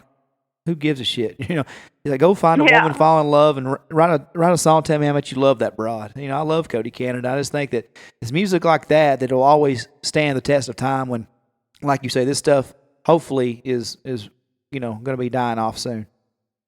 Yeah. Also, because you said Chris Knight, I just got to give you one more for your homework lesson. He's like my super secret weapon. There's a songwriter here. He's kind of near Bowling Green named Pat Haney, and he played with Chris Knight for years. And he is one of the best. If you love Chris Knight stuff, yeah, I love him. I highly suggest you step one little step over and check out Pat Haney's records when you get a time. He's a good one. Chris Knight was at the City Winery Friday night while I was babysitting my kids with my wife Black Friday shop, so I'm still pissed about it. Oh, well. And it's not babysitting if it's your kids, I guess. Yeah. But I didn't know Chris Knight was old. Like, he's 56. I didn't realize he had an article in the Tennessean about him. I didn't realize I thought he was probably 46. I didn't think he was 56. But he's been kicking around for a while. Hey, we got a fun kind of question. Got a little question here that we kind of do with all of our guests, and I'm guessing by some of your other responses, this will either be a really good one or you may not have anything on there. But what's the worst song on your iPod? That one song that you don't let other people listen to, that you just play at the stoplight real quiet so other people don't hear you. Hang on. Let me just look at my iPod. Look at my music. I will tell you that when I was on tour with Coulter through this whole time, he puts his headphones on, and I turn the speaker where the balance is all the way over to the left where I'm driving, so he can't hear my music, and then he just puts his headphones on because he listens to good things all day. He's one of those guys that will listen to Guy Clark and Hank Jr. and Towns all day, and he never, he's always a student of that. He really, truly is. And I will sometimes take a turn and listen to, oh gosh, let me see what's on here that's bad. There's some bad stuff, I know. You have any all for one? I'm trying to find a really good one for you that's just shameful. Let's see what's on this. I know I have Instinct on here. Oof. And I know I have Boys to Men on there for sure. I have some bad stuff. I tell you what's kind of embarrassing that I love, and you won't know, and probably know this, but if you look up, if you guys are listening or you guys look up this song, you will know why it's ridiculous. There is a song by the hip hop gospel artist Anthony Hamilton, and it is called Amen. And I didn't know those two genres ever crossed. Hip hop and gospel, huh? It is called Amen, and it has slightly, I would say, anti-feminist lyrics, like that are like, from the kitchen to the stove, from the bed to the kitchen to the kitchen to the stove. And that's getting my dollar. That's getting my $1.29 as soon as the show's over. Yeah. Yes. Yeah. So that's one that I play also in Ubers to embarrass my friends, so that the Uber driver thinks that's something that we listen to commonly. Yeah.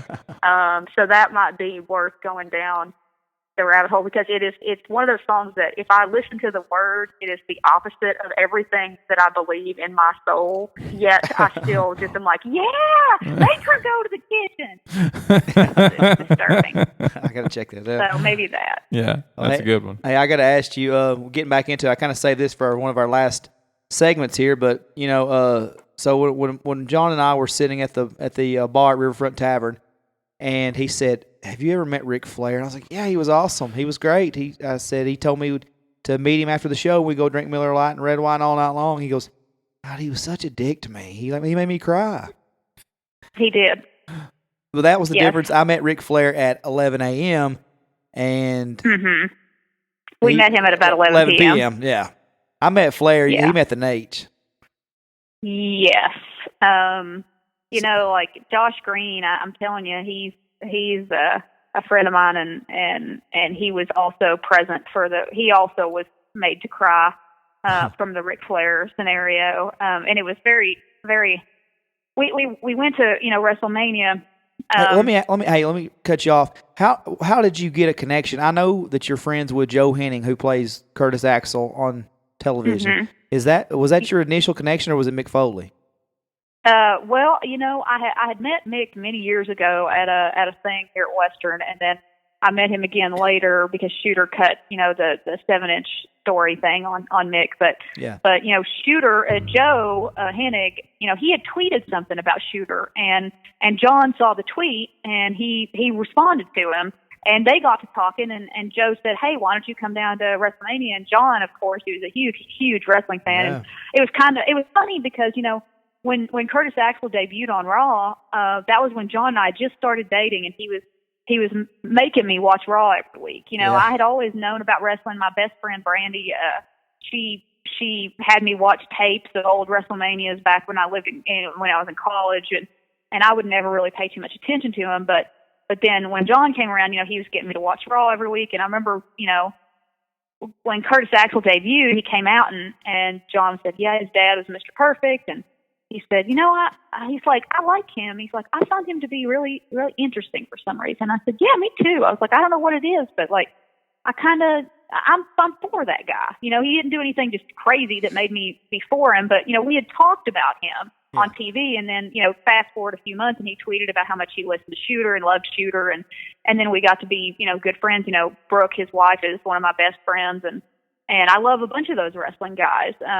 But, we went to WrestleMania, and we were there, with Joe, and he had arranged for us to get hotel rooms in the same hotel that all the wrestlers are staying in. And, Brooke had given us a little thing saying, look, this is a business situation. And she told, our friend Josh Green and John and me, and Josh Green's wife was there at the time, and said, when you're here in the hotel and you're in the bar, it's kind of like an unwritten thing. Like, don't ask for pictures with these guys. Let them be themselves. These are just his friends and family here. It's not like no fans can get in here. There's security, the whole thing.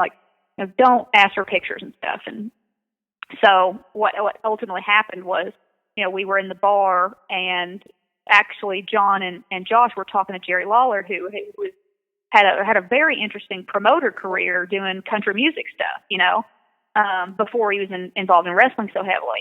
And they were talking about that, and all of a sudden, Ric Flair comes in the bar, whoa, like his whole stick. Space Mountain, was it Space Mountain out or put up? Yeah, well, we'll say put up. But, okay.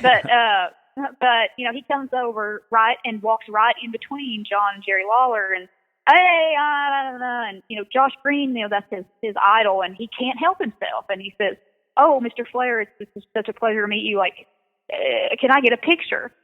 And it was like a switch flipped, and he was like, "No, you can't get a picture. Who are you? You're just a mark. Who got you in here? Who are you here with?" God. And he's loud. He's making a scene, and I'm just standing there, just mouth dropped, like, oh boy. And Josh Green points. He says nothing. He's in shock that he's getting yelled at, and he points at Jerry Lawler, as if Jerry Lawler's the one who brought him there. Jerry Lawler has no idea who he is. Yeah. And then Jerry Lawler shakes his head no, and then his finger just starts slowly going over, and he points to John. And to give some context, we had met Ric Flair, the night before in the hotel lobby somewhere else, and had talked about Waylon, had talked about Shooter, had a conversation. And Ric Flair says, "Well, I don't know who you think you are. Oh, wait, yeah, I remember you. You're like Waylon Jennings' stepson or something, aren't you?" And John was like, "Oh, no, man." He's like, "Oh, both of y'all need to get out of here. You're both marks. Just get out of here. Like, leave." Like, he has this whole yelling thing, and then he just walks off. Oh, goodness. And, everyone in the bar is looking at them. Everyone. And it was packed. Everyone was in there. I remember, that was, I think the first night I met Fandango, who Fandango. Also who's a friend of mine, and who I... Yeah, he tweets a lot about Shooter, too. I think Joe and him both are two of the most underutilized wrestlers out there. And I don't say that just because I love them personally, because I do. I think they're both smart and funny and handsome and wonderful, but they're great wrestlers. Yeah, they're talented. They've got the look. They've got charisma. And they're being used as comedy acts. It's a shame. Yeah. So, but that whole bar was just there, and they all laughed. At the time, John and Josh both just laughed and said, "Oh, like that was awesome. Like Ric Flair just cut a promo on us. Like that's like a once in a lifetime thing. Like that was amazing." And so then we all went home at the end of the night later, and the next day I went to lunch with Josh's wife at the time, and I said, it's really weird. I said, John said that was awesome about Ric Flair. I said that, he got back to the room last night and he cried himself to sleep. And then she goes, "Oh my gosh, Josh did too." That's fun. And so, it was funny, and we always have laughed about it since then. And, I know that not saying that Rick deserves any credit, but I know he had a very hard emotional WrestleMania that year. And I know that, we kind of broke the rules too and whatever. And no hard feelings to the Flair gang, but right. It's just an epic thing. Well, that's that was a story, one of my at least. Times in life, yeah. It's better than just shaking his hand and say, "Nice to meet you, kid." I mean, I'd rather have that story. Yeah, and he gave him that for sure. It was. I always have a good time at WrestleMania every year. I've been to a bunch of pay-per-views, and I consider those guys like those are real people, and they're. I'm lucky that to call some of them my friends, but I also. And I touched on this before with you, just talking about how, I consider their job in entertainment, as serious as any musician that goes out and plays in front of a crowd or any kind of artist, because what they're doing is, it's a very, choreographed and tough, like in a way like performance art. So no, I agree, and people. There's a lot of people that makes fun of it because it is what it is, but those are so many people are closet fans because they're afraid to admit it.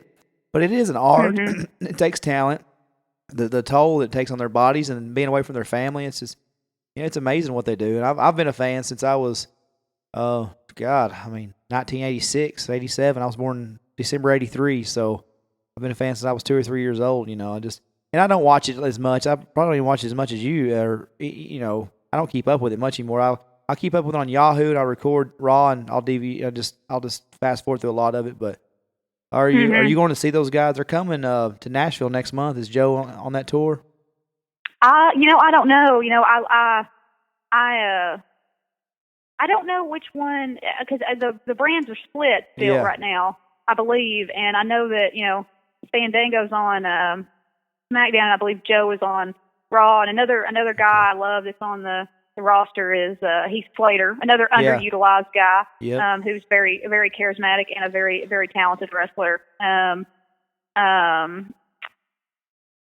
think he was doing the both thing, and all of it's really interesting. But a lot of those guys are really into music and have really good taste. Fandango sends me music all the time that I'm very impressed that he's introduced me to music, and usually it's the other way around. Yeah, I started following him on Twitter. I didn't follow him, and then John had retweeted something that Fandango had put about Shooter, and I was like, well, if he's got that kind of taste, him and Adam Rose and Heath Slater, all those guys, I seen him tweet about Shooter, and I was like, so I followed them all just because of that to see what else they were, into musically. So, it's actually very interesting because the first, going back to a lot of that stuff is so, so connected, and one of the first real bumps of notice and a little attention that came to Coulter was because of Brock Lesnar. He's a huge fan of Coulter, and he gave him a shout out on the Stone Cold Steve Austin podcast, and he said, what are you listening to? And he said, the only thing I really listen to right now is this kid Coulter Wall, who Brock lives up in the same province that Coulter lives in Canada now, and he just became a fan, and it actually was the reason that we got Rick Rubin's attention, and Coulter ultimately played at his Grammy party, was because Rick Rubin's a huge wrestling fan, and he heard Brock Lesnar say that, and within like a week of that podcast being out, we got calls from Rick Rubin saying, hey, we want to fly you out here and have a conversation about how we can be involved in Coulter's future. And now Rick Rubin is actually Coulter's publisher, so it says a whole hell of a lot right there. Kind of, thing. Yeah. And didn't Joe tweet Brock and say you're 6 months behind or something like that? I remember that. Yes, tweet. Yeah. he did. Yeah. And you know, like that's the thing is Brock. I'll always give Brock credit for doing that, but I mean, Curtis Axel used Coulter's music in a bunch of social media stuff that was awesome that nobody paid attention to. Yeah.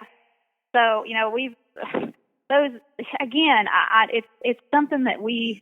You know, his wife and I talk about all the time. You know, it's a little bit politics probably, and a little bit of just things. But you know, they use Curtis Axel to train these guys to get back in the ring. You know, there was so much coverage about him training The Rock to come back, and you know, I know that he's done some work with some of these other older guys that needed to get back in shape to go back in the ring, and he's so brilliant, and his aside from his dad, which I think him and Shooter relate to each other a lot because of their connection with their dads being very well known in their respective field.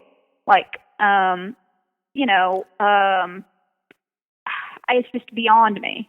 You know, people love him, and he's so good with the crowd. So I don't know what to do. And I'm waiting on my moment when I get enough resources worked up that I can just go up to Vince McMahon and have a little conversation. And I will tell you when that happens, one of these days it will, I will say, you gotta do something with Curtis Axel. Because those videos were going the right direction. He had a pretty hot looking girl in the videos, all I saw. Right. He has good taste. Tell your Razor Ramon story real quick. How was it? Yeah, you got hit on by the bad guy. I did, and I have always, I remember John came back to the hotel room that night, and I was like, man, I almost want you to give me a hall pass for that one, because, he's still got kind of a thing. I'm he's got that machismo still, yeah. Yeah, but no, I was on on the elevator, coming upstairs, and going upstairs, and I was going to go to the room and just because I was the only girl on there, and that's a common problem in my life and situation is that I'm the only girl in places, and which is fine, but and I don't say that to be even slutty. I try to keep my sluttiness contained over in a different area. I try not to shit where I eat, but I've learned my lesson on that. I was on the elevator going up, and it was Shooter and John and a couple entourage type people that were just around, and then Scott Hall and what was the guy's name? DX or something like that. X-Pac. X-Pac. Okay, yeah, that guy, and then another wrestler guy that I don't remember, and we were all on this elevator, and Scott Hall, said. I said, oh man, I said, do women ever try to, or men or fans or whatever, they want that toothpick? He has a toothpick in his mouth, and I said, do they ever want you to give that to them? And he said, oh yeah, all the time. People want that all the time. And I said, I would never want you to give me that. And he's like, if you stay in this elevator for very much longer, I'm going to give you something other than a toothpick. And, John was standing right there. He did not care at all. And everybody laughed kind of, and I said, okay, well, I'm going to bed now. And John was like, man, I'm right here. I'm right here. I'm standing right here. So, I remember at the end of the night, I was like, man, I think I missed my moment. John was like, you do not want that. You do not want a piece of that. You don't. You probably could have had Razor and Diesel on the same night if you played your cards right. I know, right? What's funny, I drove X-Pac to a show the next weekend for a friend of mine does independent shows here in Tennessee, and I talked to X-Pac about the story, or maybe it wasn't the next weekend. It was a couple weekends within that, and I talked to John. I remember that, yeah. Yeah, so he told me a similar story. But, hey, wrap it up. I asked him to send me some questions, because I've been talking to Tom McLean on Facebook lately a little bit, and I said, send me something to ask Mary real quick. So we're getting kind of long. We got to finish up here in just a minute. But he asked, what's your favorite color of Fruit Loops? Oh, you know what's actually interesting is I hate Fruit Loops. So he knows that, apparently. I don't know that he knows that. I mean, he may, but I hate, Coulter and I just talked about this, because I hate cereal that is colored, where my milk turns a color other than than white and I let chocolate kind of like, that's a little bit of a pass because you can buy chocolate milk, but like you can't go to the store and buy like green milk or orange milk. And for some reason, like I have like a thing where I do not like colored cereal that is colored like unfamiliar colors. So I just choose not to eat it at all. So Tom McLean, there's your answer. And who's your favorite? Who's your favorite Tom Von McLean. Erich brother? Was one of them Eric Von Erich? Well, he said Carrie's the only acceptable answer, so you failed there. Oh, dang. There's Kevin, Carrie, David, and I forget the other ones, but and he said the Von Erichs, wasn't there a band, or isn't there a band currently that's named after the Von Erichs? I don't know. We should find that out. They were like the big studs of Dallas, Texas, in the 80s, and of course I remember.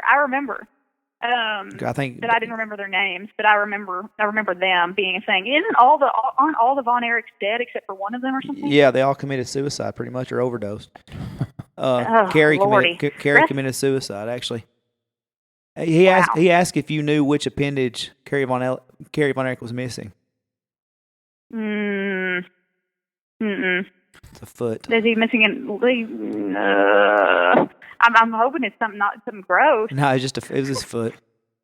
Not too gross. No, I did not know that. His last question is: if you could play the new WWE video game as any unsigned wrestler, what color outfit would you choose for Die Hard Tom McLean? Oh, okay. Die Hard Tom McLean. I would have him wear just like a cellophane wrap, around all his body. That's a curtain. So what do they call it in wrestling? A curtain what? Curtain.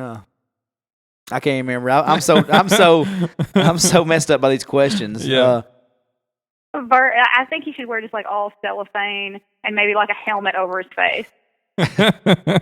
like a bicycle helmet or like a Jason Voorhees Or do you mask? remember that guy that had like the worst, I can't remember who it was, but I've seen the videos a million times where he's, oh gosh, my friend Mike would just kill me for not remembering this guy's name. The guy that had the worst wrestling debut ever. Oh, the Shockmaster. Yeah, Tom McLean's debut would probably be like the Shockmaster. With cellophane wrap. Something that's kind of like an homage to that guy. That's what I expect from Tom McLean. Tom McLean, he went out and did some merch for Shooter after I was off the road, and I've always assumed that he did a crappier job than me. Absolutely, I'm sure. Like, there's no way that he did even slightly as good as me. No, I doubt that. Yeah. So, hey, last question. I know you got a lot of things coming up. Give us a little information on your future podcast. And when am I going to be on it? I will have you guys on, and I will ask you lots of questions, and I won't talk nearly as much. Hey, we love it. I promise. That's what you're here for, right? Right. So I'm planning to, Coulter had been really on me about this, and a lot of friends have always said, you should have your own podcast, and we just have these great conversations all the time. And actually I had a couple of Texas, one of them's a Texas dude, Mike Stinson, who he wrote a Late Great Golden State for Dwight Yoakam, and he's written a lot of great songs, and he's a Texas guy, but he was here for Americana Fest with Brian Whelan, who played for Dwight and has his own records now, and they came through and were in my house, and I actually recorded a little bit of them talking and playing music. And after I had it, I thought, man, I just did it for the sake of having for myself. And after I listened to it over, I thought, man, this is good stuff. We were talking about Mick Jagger and all these different, and how he's a great songwriter also, and how he's underrated, and these different topics that were kind of coming along and had them play some songs. And I thought, as odd of a life as I have had,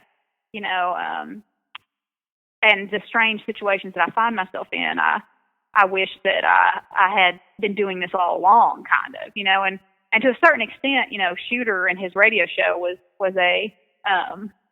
like a record of what was going on back in the days when John was around. But now, I was thinking I need to do something like that, and like I said, everybody's been on me to do it, so I'm going to try to. My goal is to try to record 4 episodes of the podcast, which it'll just be called the Young Mary's Record Podcast, this month, and release those in January so that we can kind of binge the first 4, and then after that, I will start doing them just from the road and wherever I am and what's going on and blah blah blah. So I think I'm going to maybe have Coulter be one of my first guests just because of his connection with me, and then I'm looking at a couple other ones. I don't want to give too much away. I got some pretty interesting ideas in the can. I'm sure I'm going to get all my wrestler buddies to come on one time or another, and so I'm pretty excited about it. It's just again taking the I have a not a crazy amount, but like a growing little Instagram following, and something that was important to me was being able to take that little group of people that does follow me or pays attention to some of the stuff I'm talking about, and be able to give a little bit more substance and content, and those lists like that you talked about as the best farm, be able to go one by one through those and say, hey, this is that person, they deserve more than just a paragraph from me. Like, let's really dig in here and talk about that stuff. But that's the goal. And have you guys got any suggestions for guests that I should have on there? Well, I mean, I would love to hear them. Yeah, you gave us some pretty good suggestions on guests earlier. You covered some pretty good names there, and I would say any of these that we wrote down to look up later would be fantastic guests. What frustrates me about our podcast is that we do a lot of sports themed stuff, and I've got to interview a lot of Titans that I grew up watching. Right, they're like the biggest names in Titans history, a lot of them, and and then we've got to interview Josh, and now you and Justin, and we talk about Shooter every interview. And I think if John was here, it would have happened. And I've tweeted Shooter. I've bugged the ever living hell out of Adam, who's only met me once. Our goal is to have Shooter on here eventually. I would love to have Shooter, and actually, I tweeted Joe too about coming on. So we've talked. Well, I will do my best to. Since I've been your guinea pig, and you've proved to not have killed me. I will.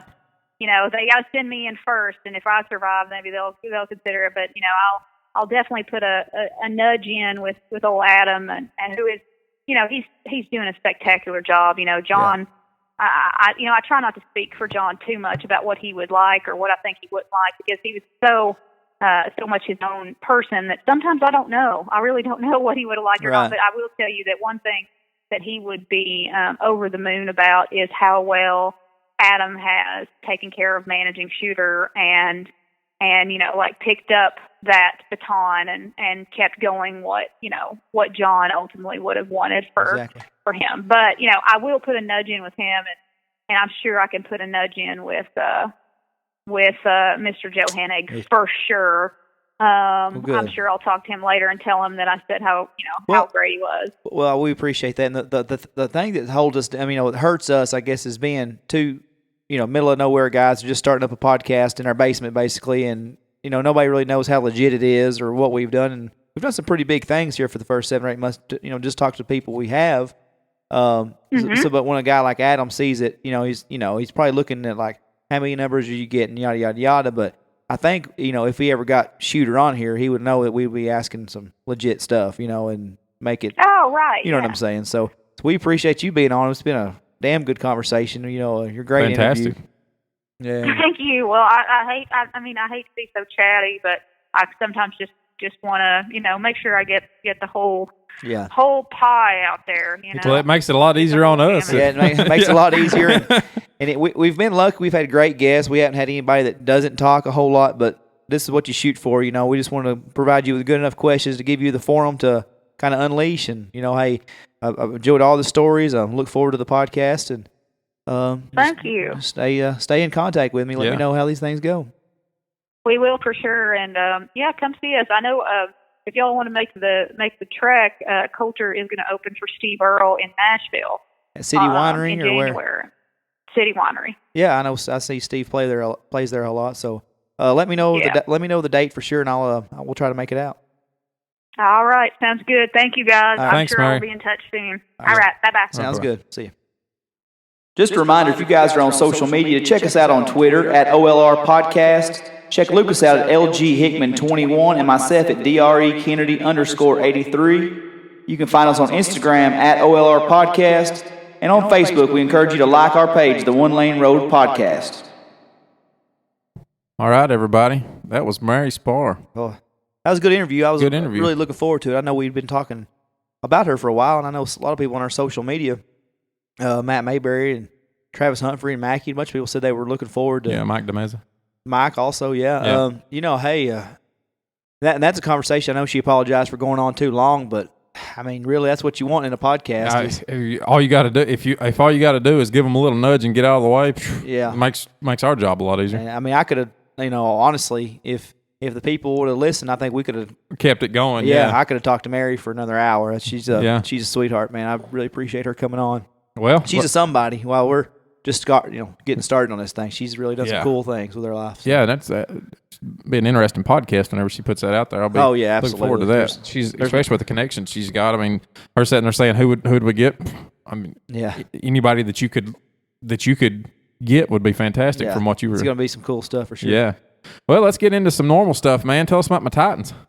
Hey, well, right now, just kind of we're going to do a back and forth segment right here. We're doing something new, kind of. We're just going to go boom, boom, boom. I'm hitting so when you were like, what are they doing right here? Lucas kind of brainstormed on this. We're just going to hit some topics left and right on this last segment. We're going to start doing this every week.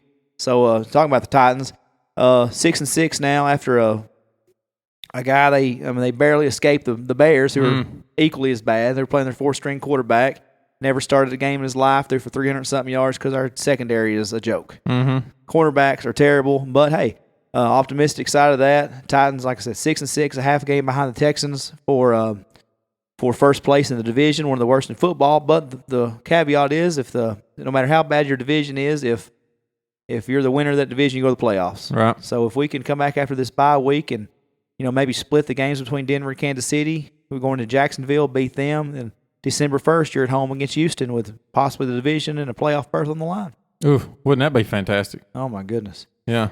Hey, what about these Ohio State stabbings this week? That's the craziest thing ever, man. Guy flies in a car, runs over somebody, hops out, stabs 8 people, and then luckily there was a Ohio State police officer on close. His name's Alan Hirokaju. And he was close. Come over there and shot the guy, put him down. Man, he saved a lot of people's lives. That's for sure.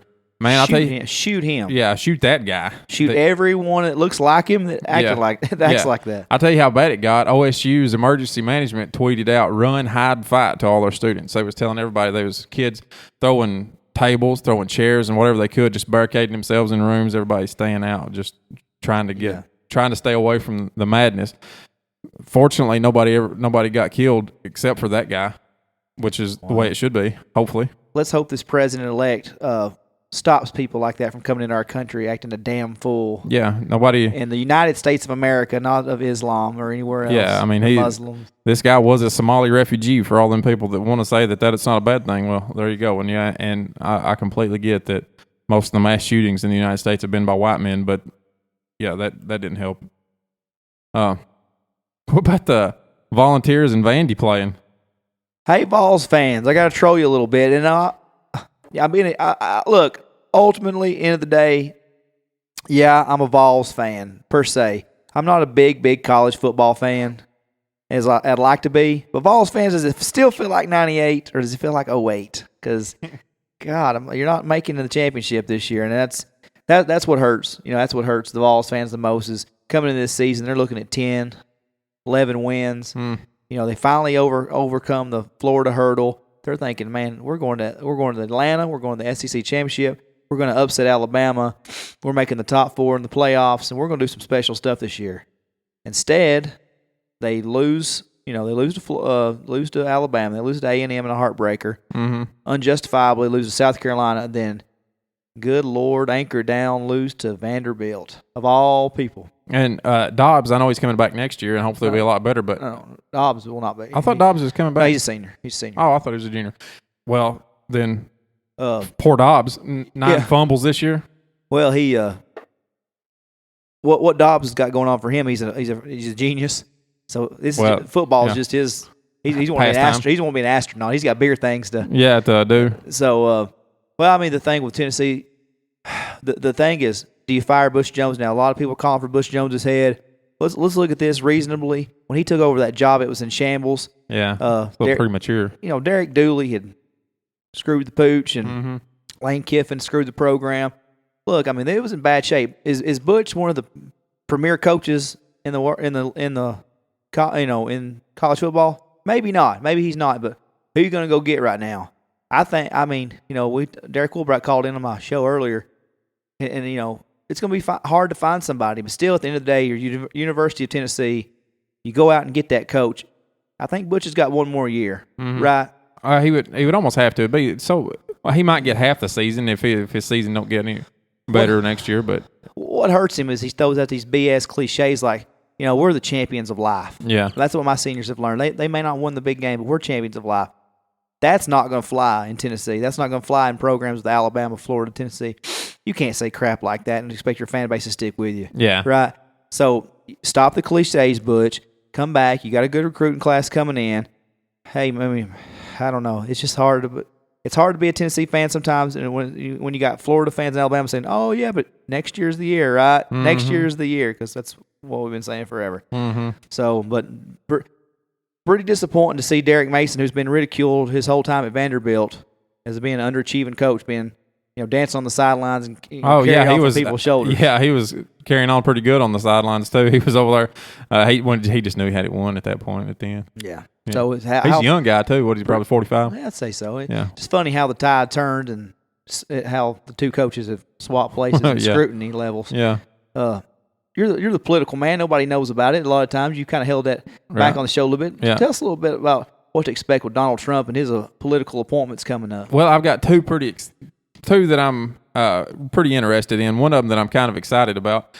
The Secretary of Defense has come down to between General Mattis and General Petraeus. It's fantastic. Yeah, I mean, it's couldn't be better. Two 4-star generals. I mean, straight up gangsters right there. Petraeus has got a lot of stuff come up in his closet in the last few years. I mean, he probably comes with a little bit more baggage as far as political baggage than Mattis does, but I'm super excited about Mattis. He's a Marine general. I mean, he's hardcore, and I just wanted to give you a couple of quotes from the guy that could be our potential Secretary of Defense.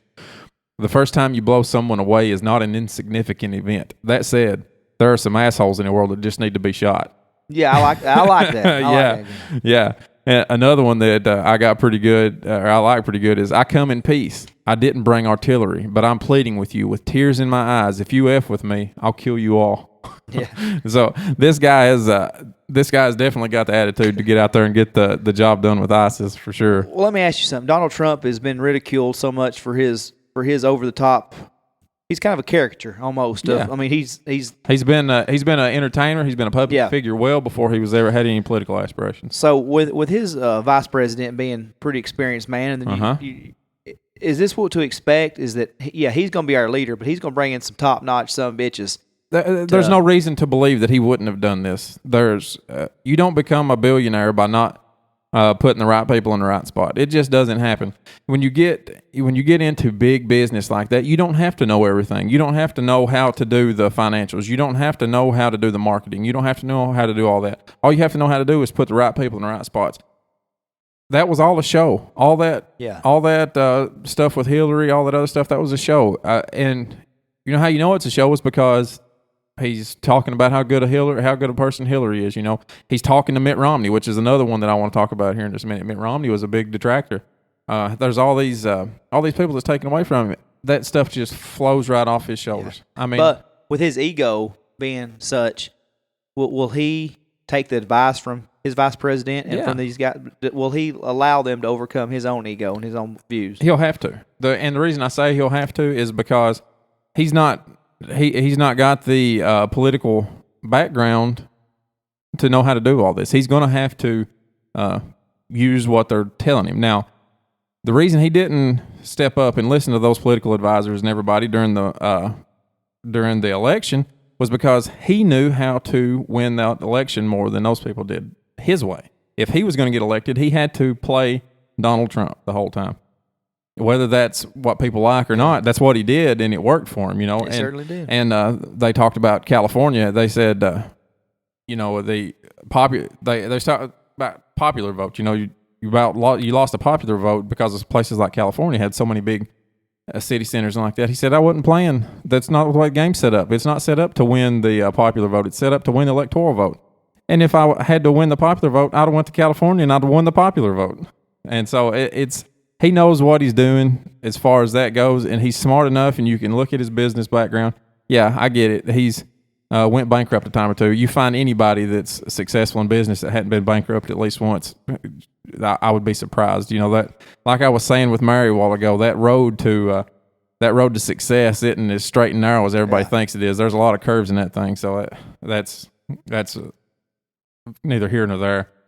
The other one that I was talking about there is Secretary of State is between Rudy Giuliani and Mitt Romney. Now, personally, I think Rudy Giuliani, former mayor of New York City. New York City, that's right. And you know, Mitt Romney ran for president back a few years ago. He's kind of, he's an interesting guy. Giuliani probably deserves it more just because he fits into the narrative a lot more than Mitt Romney does right now. But there's some interesting stuff about Romney that most people may not know. Everybody knows Mitt Romney's a Mormon, but what they may not know is that Mitt Romney's grandfather was part of the big Mormon colony out in Utah that got ran out because of their polygamy belief. They ran into Mexico, and now they have a huge armed Mormon compound down in Mexico.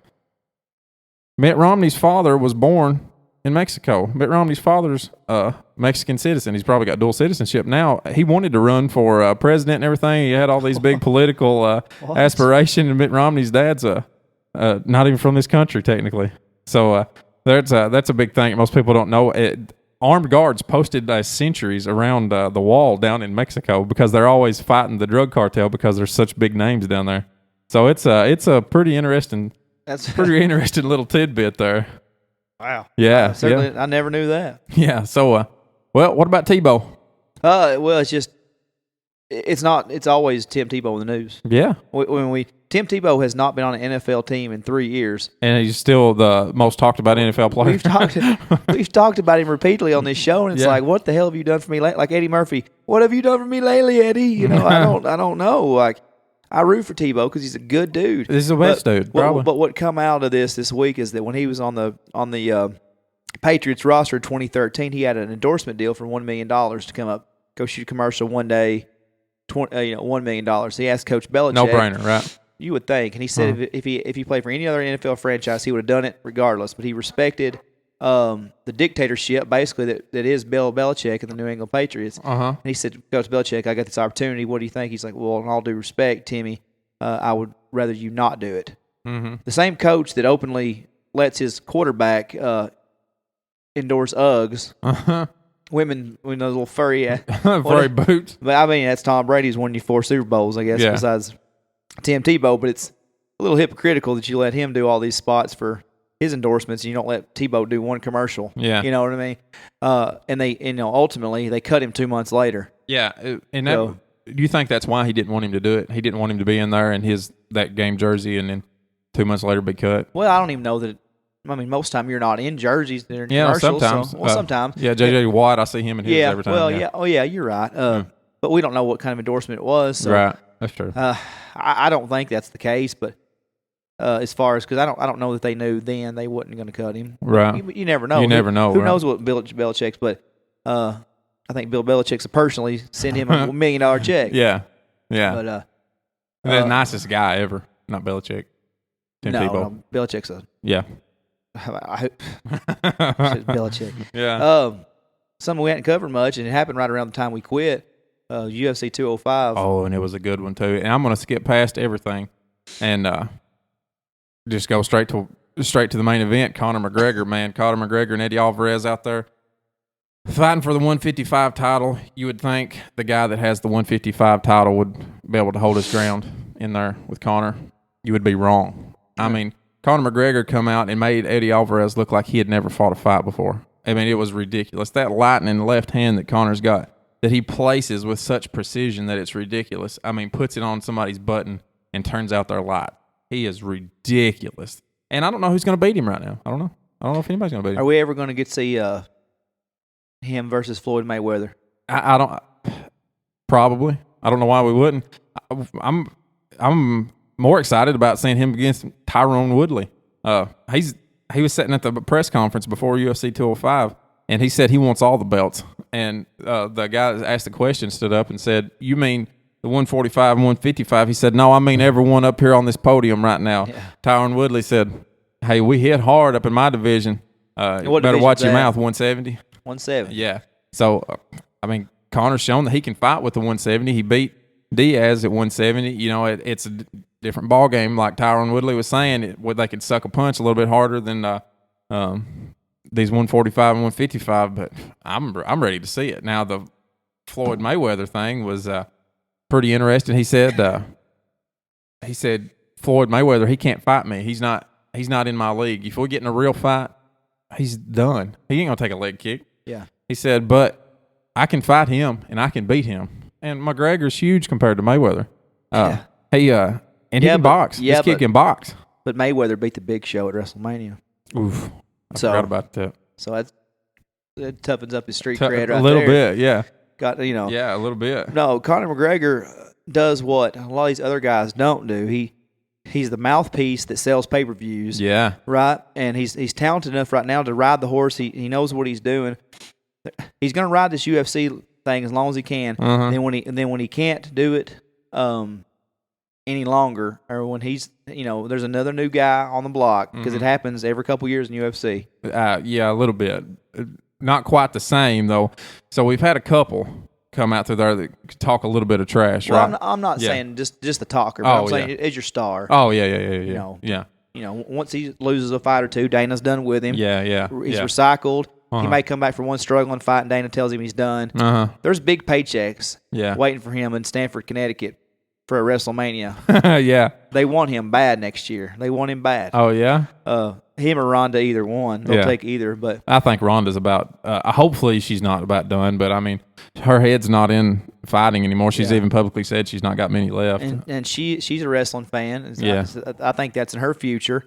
And it's not nothing to be ashamed of. It's just you can't physically do it UFC anymore. Yeah. And they're not going to be up in Lansing, Michigan on a Tuesday night for a SmackDown house show. They're going to be guys like that or get used for the big cards. A la Brock Lesnar, sign a big contract, and you might get Conor coming in and showing up at a Royal Rumble and promote something, and he'll be at a couple Raws between there and WrestleMania, but he's going to get a shit ton of money.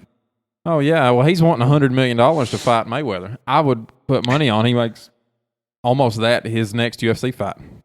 Yeah. Whoever he fights. They stripped him of his 145 belt. He held both of them, but you can't. If he's going to stay there with at the 155, you can't just keep both of them. If you're not going to be able to go back down, you can't just have it. Yeah. Well, so hey, maybe he goes up from the 170. Yeah, that would be so good. That'd be so fantastic. Just take all the belts. Let him go fight 265, man. Just let him get up there. Let him get big and fat, man. Run a gauntlet of all champions. I'm good with it. Yeah. Well, I heard your boy Johnny Manziel's in trouble in a bar again. Yeah, it's shocking. Breaking news. I know that Johnny Manziel has made another poor life decision. And ever not to be the hypocrite, I'm not want to judge a 23-year-old for making bad decisions. Right. God knows we made some. I'm 10 years older than him, and I'm still making them at times. But when you're so entitled to the fact that, hey guy, pour me a whiskey and Coke. Sorry, man, I can't do it. I'm not a bartender. Then he proceeds to smack the hell out of him, and so he smacked a guy that wouldn't pour him a drink. That wasn't even a bartender. Yeah, that would get, got probably a lot of trouble for being behind any bar. They sit in Patty's Place or Domer's Tavern. Right. If you're working at a legit bar and you're not a bartender, you can get some pretty big stuff. Yeah, if you're just not a bar back. Yeah. So Johnny Manziel is the pure definition of why you should spank your kids. Oh, yeah. You know what I'm saying? Yeah. Like, beat your kid's ass if he ever starts acting like Johnny Manziel. I mean, just... There's no way he's coming back to the NFL, right? I don't see a home for him. It's funny we bring up Tebow and Manziel in back-to-back segments on my side because... Well, they're the two polar opposites. Yeah. Heisman Trophy winners the only thing they have in common, right? Yeah. And then you got Tebow who, busted his butt to stay in the NFL. Yeah. And ultimately... You tell me there's not a job for him? I watch the NFL every Sunday. There's terrible, terrible quarterbacks. You can't tell me Tebow can't at least be a backup for one of these teams. Yeah. It's the fact that he comes with so much baggage, and not negative baggage like Manziel. He comes with all this unjustifiable criticism because he's a Christian. Well, that's crazy. That's what I was want to ask you. is that the only reason that people It's got to be. that don't want him? The Jets literally signed him just for the show because it's New York and they always got to have a headline. Yeah. Right? These other teams have stayed away from him just because the fact is he's such a lovable guy. Mm-hmm.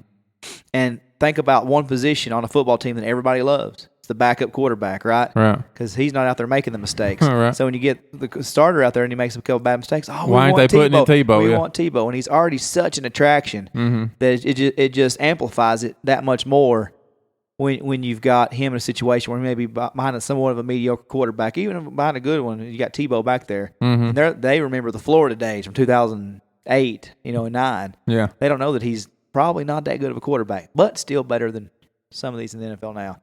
It's just a shame that he comes with such hype that no general manager is going to put up with that. And the thing is, Aaron Hernandez would get a shot again before Tebow would. Well, I don't know, man. The NFL pretty much, if you've got talent, the NFL will take you back. Aaron Hernandez, if he comes back young enough. Ray Rice, beat his girlfriend, drug her out of the elevator. Ray Rice would still have a job if he was a good running back still. Fact is, he was washed up. Right. Somebody, 1 out of 32, would have taken a chance on Ray Rice, but he didn't have it anymore. Greg Hardy, same situation Ray Rice was in, but he had a little juice left, they thought. But he ended up getting cut too. Big, two actually huge news stories here in our own home state of Tennessee this week. One good and one pretty tragic. We'll start off with the bad news first. The burning fire in Gatlinburg. 13,000 acres, 150, 200 homes. Right now, 7 people dead. And it all got started, and this is the story, obviously the story, and I know everybody's probably heard it by now, but the story is there was a guy and his wife got into a fight, and he decided he would show her, and he was going to burn something down. I don't know what he was going to burn down, and set 13,000 acres on fire. That place is in shambles up there. Guy I work with has a cabin up there. Don't know if it's still there or not. I know. I think Shane Smith's cabin he's got up there. I think it's down. Really? Yeah, and just the loss up there, so the total loss and total devastation that they had up there, and then to compound it with, that wind and everything that come in and just spread that like crazy. Have you seen the video of the 2 guys trying to get off the mountain? No, I've tried not to watch. Man, I just don't watch a lot of bad press, man. I just don't. I know we have to talk about it, but I don't watch horror movies just because I like comedies and I don't want to watch people getting killed all the time. Right. So I just if 2 people missed the opportunity to be dead in Gatlinburg, it was those 2 guys trying to get off that mountain, man. I mean, they were flying down the road, driving over trees, fire flying on both sides of it. They said they could feel the heat through the windows and the doors of the thing. I mean, it looks like they're literally driving through hell down through there. Well, man, I don't know how much you went. I went a few times. Gatlinburg to us in this area is like a home away from home. A lot of times, love that place. It's far enough away that it seems like a vacation, but it's also close enough that you can do it several times a year. Yeah. And, the ironic thing is, a buddy of mine, or Waylon, my son, obviously my oldest son, one of his little buddies was supposed to have a birthday party in Gatlinburg or Pigeon Forge, one of the two. This weekend, his mom and dad rented a cabin, and Waylon and all the ball team was going up there. Yeah. So now I don't know where that leaves that. I'd probably obviously stay out of there because there's emergency crews and everything heading that way. Yeah. Yeah. I hate that for the kids because that's pretty sweet too that a parent will rent you out. Like, we don't even get Chuck E. Cheese in my family, man. And she's renting out a whole cabin for 3 stories worth of kids, which is pretty cool. But just tragic situation. We hopefully everything goes right and then get that place, get it straightened back out, get it rebuilt, and just an awesome town. Yeah. Well, the other thing you alluded to there was the big news, the exciting news that happened in our little small town. What about that lottery? Yeah. Everybody always says, I'm gonna win the lottery one day. Well, you can if you don't buy the ticket, right? And I knew last Wednesday when I left my radio show, I stopped in a little gas station there in Lafayette. No, you should have bought it. Just to take a piss. And knew I should have bought it. You missed it, man. Honestly, didn't know that it was up to that. Right. I'm not a big lottery person. Right. I bought a few tickets, but So the story is, the ticket was purchased here in Lafayette, Tennessee, which is about 15 minutes up the road. 20 coworkers from the North American Stamping Group said they've been putting in like $120 every Wednesday and Saturday as a group, and been doing it for years and years and years. So the lady that was on the article that I read said that her child and husband woke her up, shaking her, saying, "The ticket was bought in Lafayette. The ticket was bought in Lafayette." And sure enough, they hit it. It was for $420.9 million, which after taxes, it's $420.9 million is what they won. And divide that up between the 20 people. Each person's going to come out there after taxes with 12. No. I'm sorry. I read my stats wrong twice. 420.9 after taxes is $254 million. Then every person's going to get $12.7 million. Whew, man. Yeah. So congratulations. Congratulations to those. I hope I'm your cousin. Yeah. On a just a personal related note, a woman that works at Bonnell with us, her husband is one of those people that won it.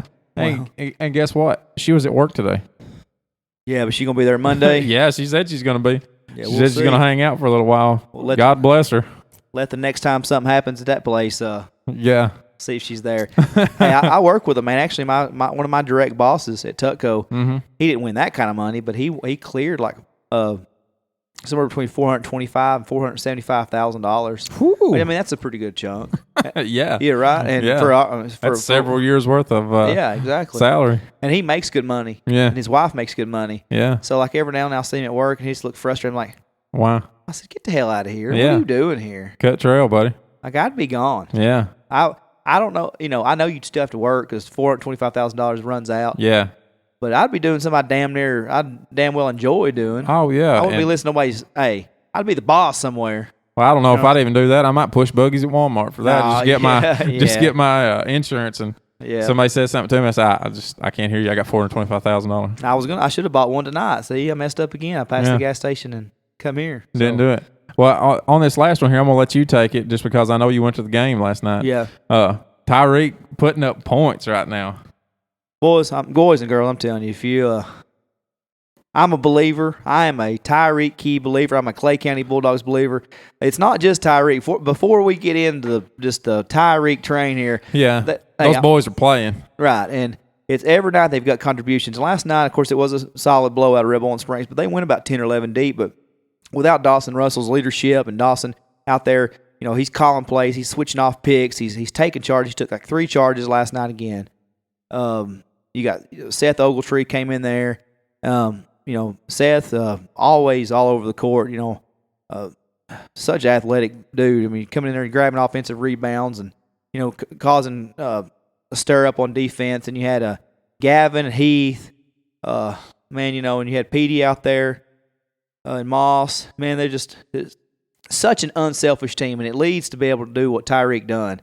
And good God, 47 again last night. And what's funny is there's bad blood between Red Bull and Slime. Because last year, remember what they alluded to in the interview with the seniors that we had, to where Tyreek went up for the dunk, dude undercut him. Yeah, and they got him twice at this game, didn't they? Well, yeah, he went up for a dunk. Heath Kimes would have got a steal, and I was like, throw it up. And I was hoping they would. Yeah. Heath, perfect lob. Tyreek went up and two-hand cocked it. And not too long after that, they had a one. And Tyreek, he meant business on this one, man. He cocked it back right here. He dunked it so hard it flew out. Oh. And the Red Bull crowd, I mean, no offense, Red Bull, but it kind of looked a little loserish of you. Everybody stood up and cheered. That he missed the dunk. They just won on a buzzer beater or something. I thought that was kind of Bush League. But yeah. But the play, he got a breakaway, and a dude shoved him right in the back as he was in the air. No. That's dangerous, boys. Why would you do that? I mean, if you're already getting posterized, just take it. You just got to take it. I don't know how you feel about this, and I don't know that it's necessarily the right thing for a high school team to do. But I won't promote it for high school. I'll say it like this: if I'm a college coach, and I'm damn sure if I'm an NBA coach, and my best player goes up for a dunk and somebody shoves him in the back, better believe my garbage post player is taking your damn head off the next time you come down the lane. Yeah. Okay. Yeah. I grew up on those Charles Oakleys. On those guys for the Knicks and the Pistons. You better believe that player, whoever it was that shoved my boy in the back. You about to eat some hardwood. Yeah, it's not gonna be pretty. That dude's probably getting ejected because he's gonna put you on the ground. But Tyreek's going through an amazing stretch, man. The first 5 games of the year, 47, 46, 37, 36, and 47. Average of 42.6 points a game. Average of 42 points in 5 games. That's crazy. I'm telling you guys, this kid's on a tear. I went down with Derek and Jace last night, and because they said they hadn't been to a high school game. Derek said he hadn't been since he graduated 10 years ago almost. Mm-hmm. And the hype is that much. I mean, like, Salina is like a traveling circus right now. Red Bowling, it was 70-30 at Red Bowling last night of Salina people. I mean, they travel so far to see this team. They know they're experiencing something. Mm-hmm. So, guys, anybody that's local is listening to this show that has not yet went and seen him, pay your $5. Go see him. Go buy you some stale nachos. Sit there and enjoy the show because he's gonna get a couple dunks. He hit 2 or 3 threes in a row in the third quarter. Dude stepped off of him. He had a hand in his face. He looks at Tyreek, steps off. I'm like, you idiot. And he just pops put it right. He hit like 6 threes in the second half. Something crazy. Going off. He outscored Red Bull himself 47-32. They beat him like 87. I don't remember. It was murdering. But hey, so congratulations, Rob, on another win. Congratulations, Tyreek. Can't wait to see. How'd the girls do? They won. I don't remember the score. I had it written down on my other. They won 52-38 or something like that. Yeah. Looked good. Matt did well. Yeah. They're gelling. They're getting together right here at the last. They're getting the McLean girl. She's back from her injury. We talked about us over there. They started off a little slow. Red Bull and hung with them for a while, but I mean, Red Bull's coming off a 20-win season last year, so they're not slouches. So, right. Couple of balls bounced differently, and Red Bull's in that game. Yeah. So, well, everybody, we appreciate y'all hanging in for this one. This was a long one. Hey, I just want to remind everybody, when you're out there and you're downloading us on iTunes and you're downloading us on Stitcher, you're downloading us on YouTube, go ahead and shoot us a review down there. Leave us a comment. Give us a thumbs up. Give us a thumbs down. Give us something. Give us a rating. Whether it's good, whether it's bad, but just go ahead and throw us something in there. And if spread the word, too. Get out there and spread it out. Yes, please spread the word.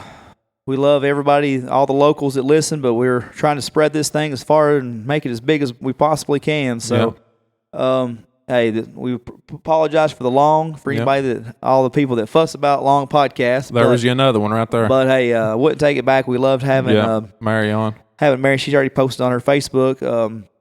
So I hope her listeners, I hope you guys stick with us and hopefully get some new fans and followers. You can follow us as our post said. You can follow us on Facebook, Twitter, and Instagram on the One Lane Road Podcast. So check us out. I'm Dustin Kennedy. He's Lucas Hickman. This has been the One Lane Road Podcast. See you, everybody.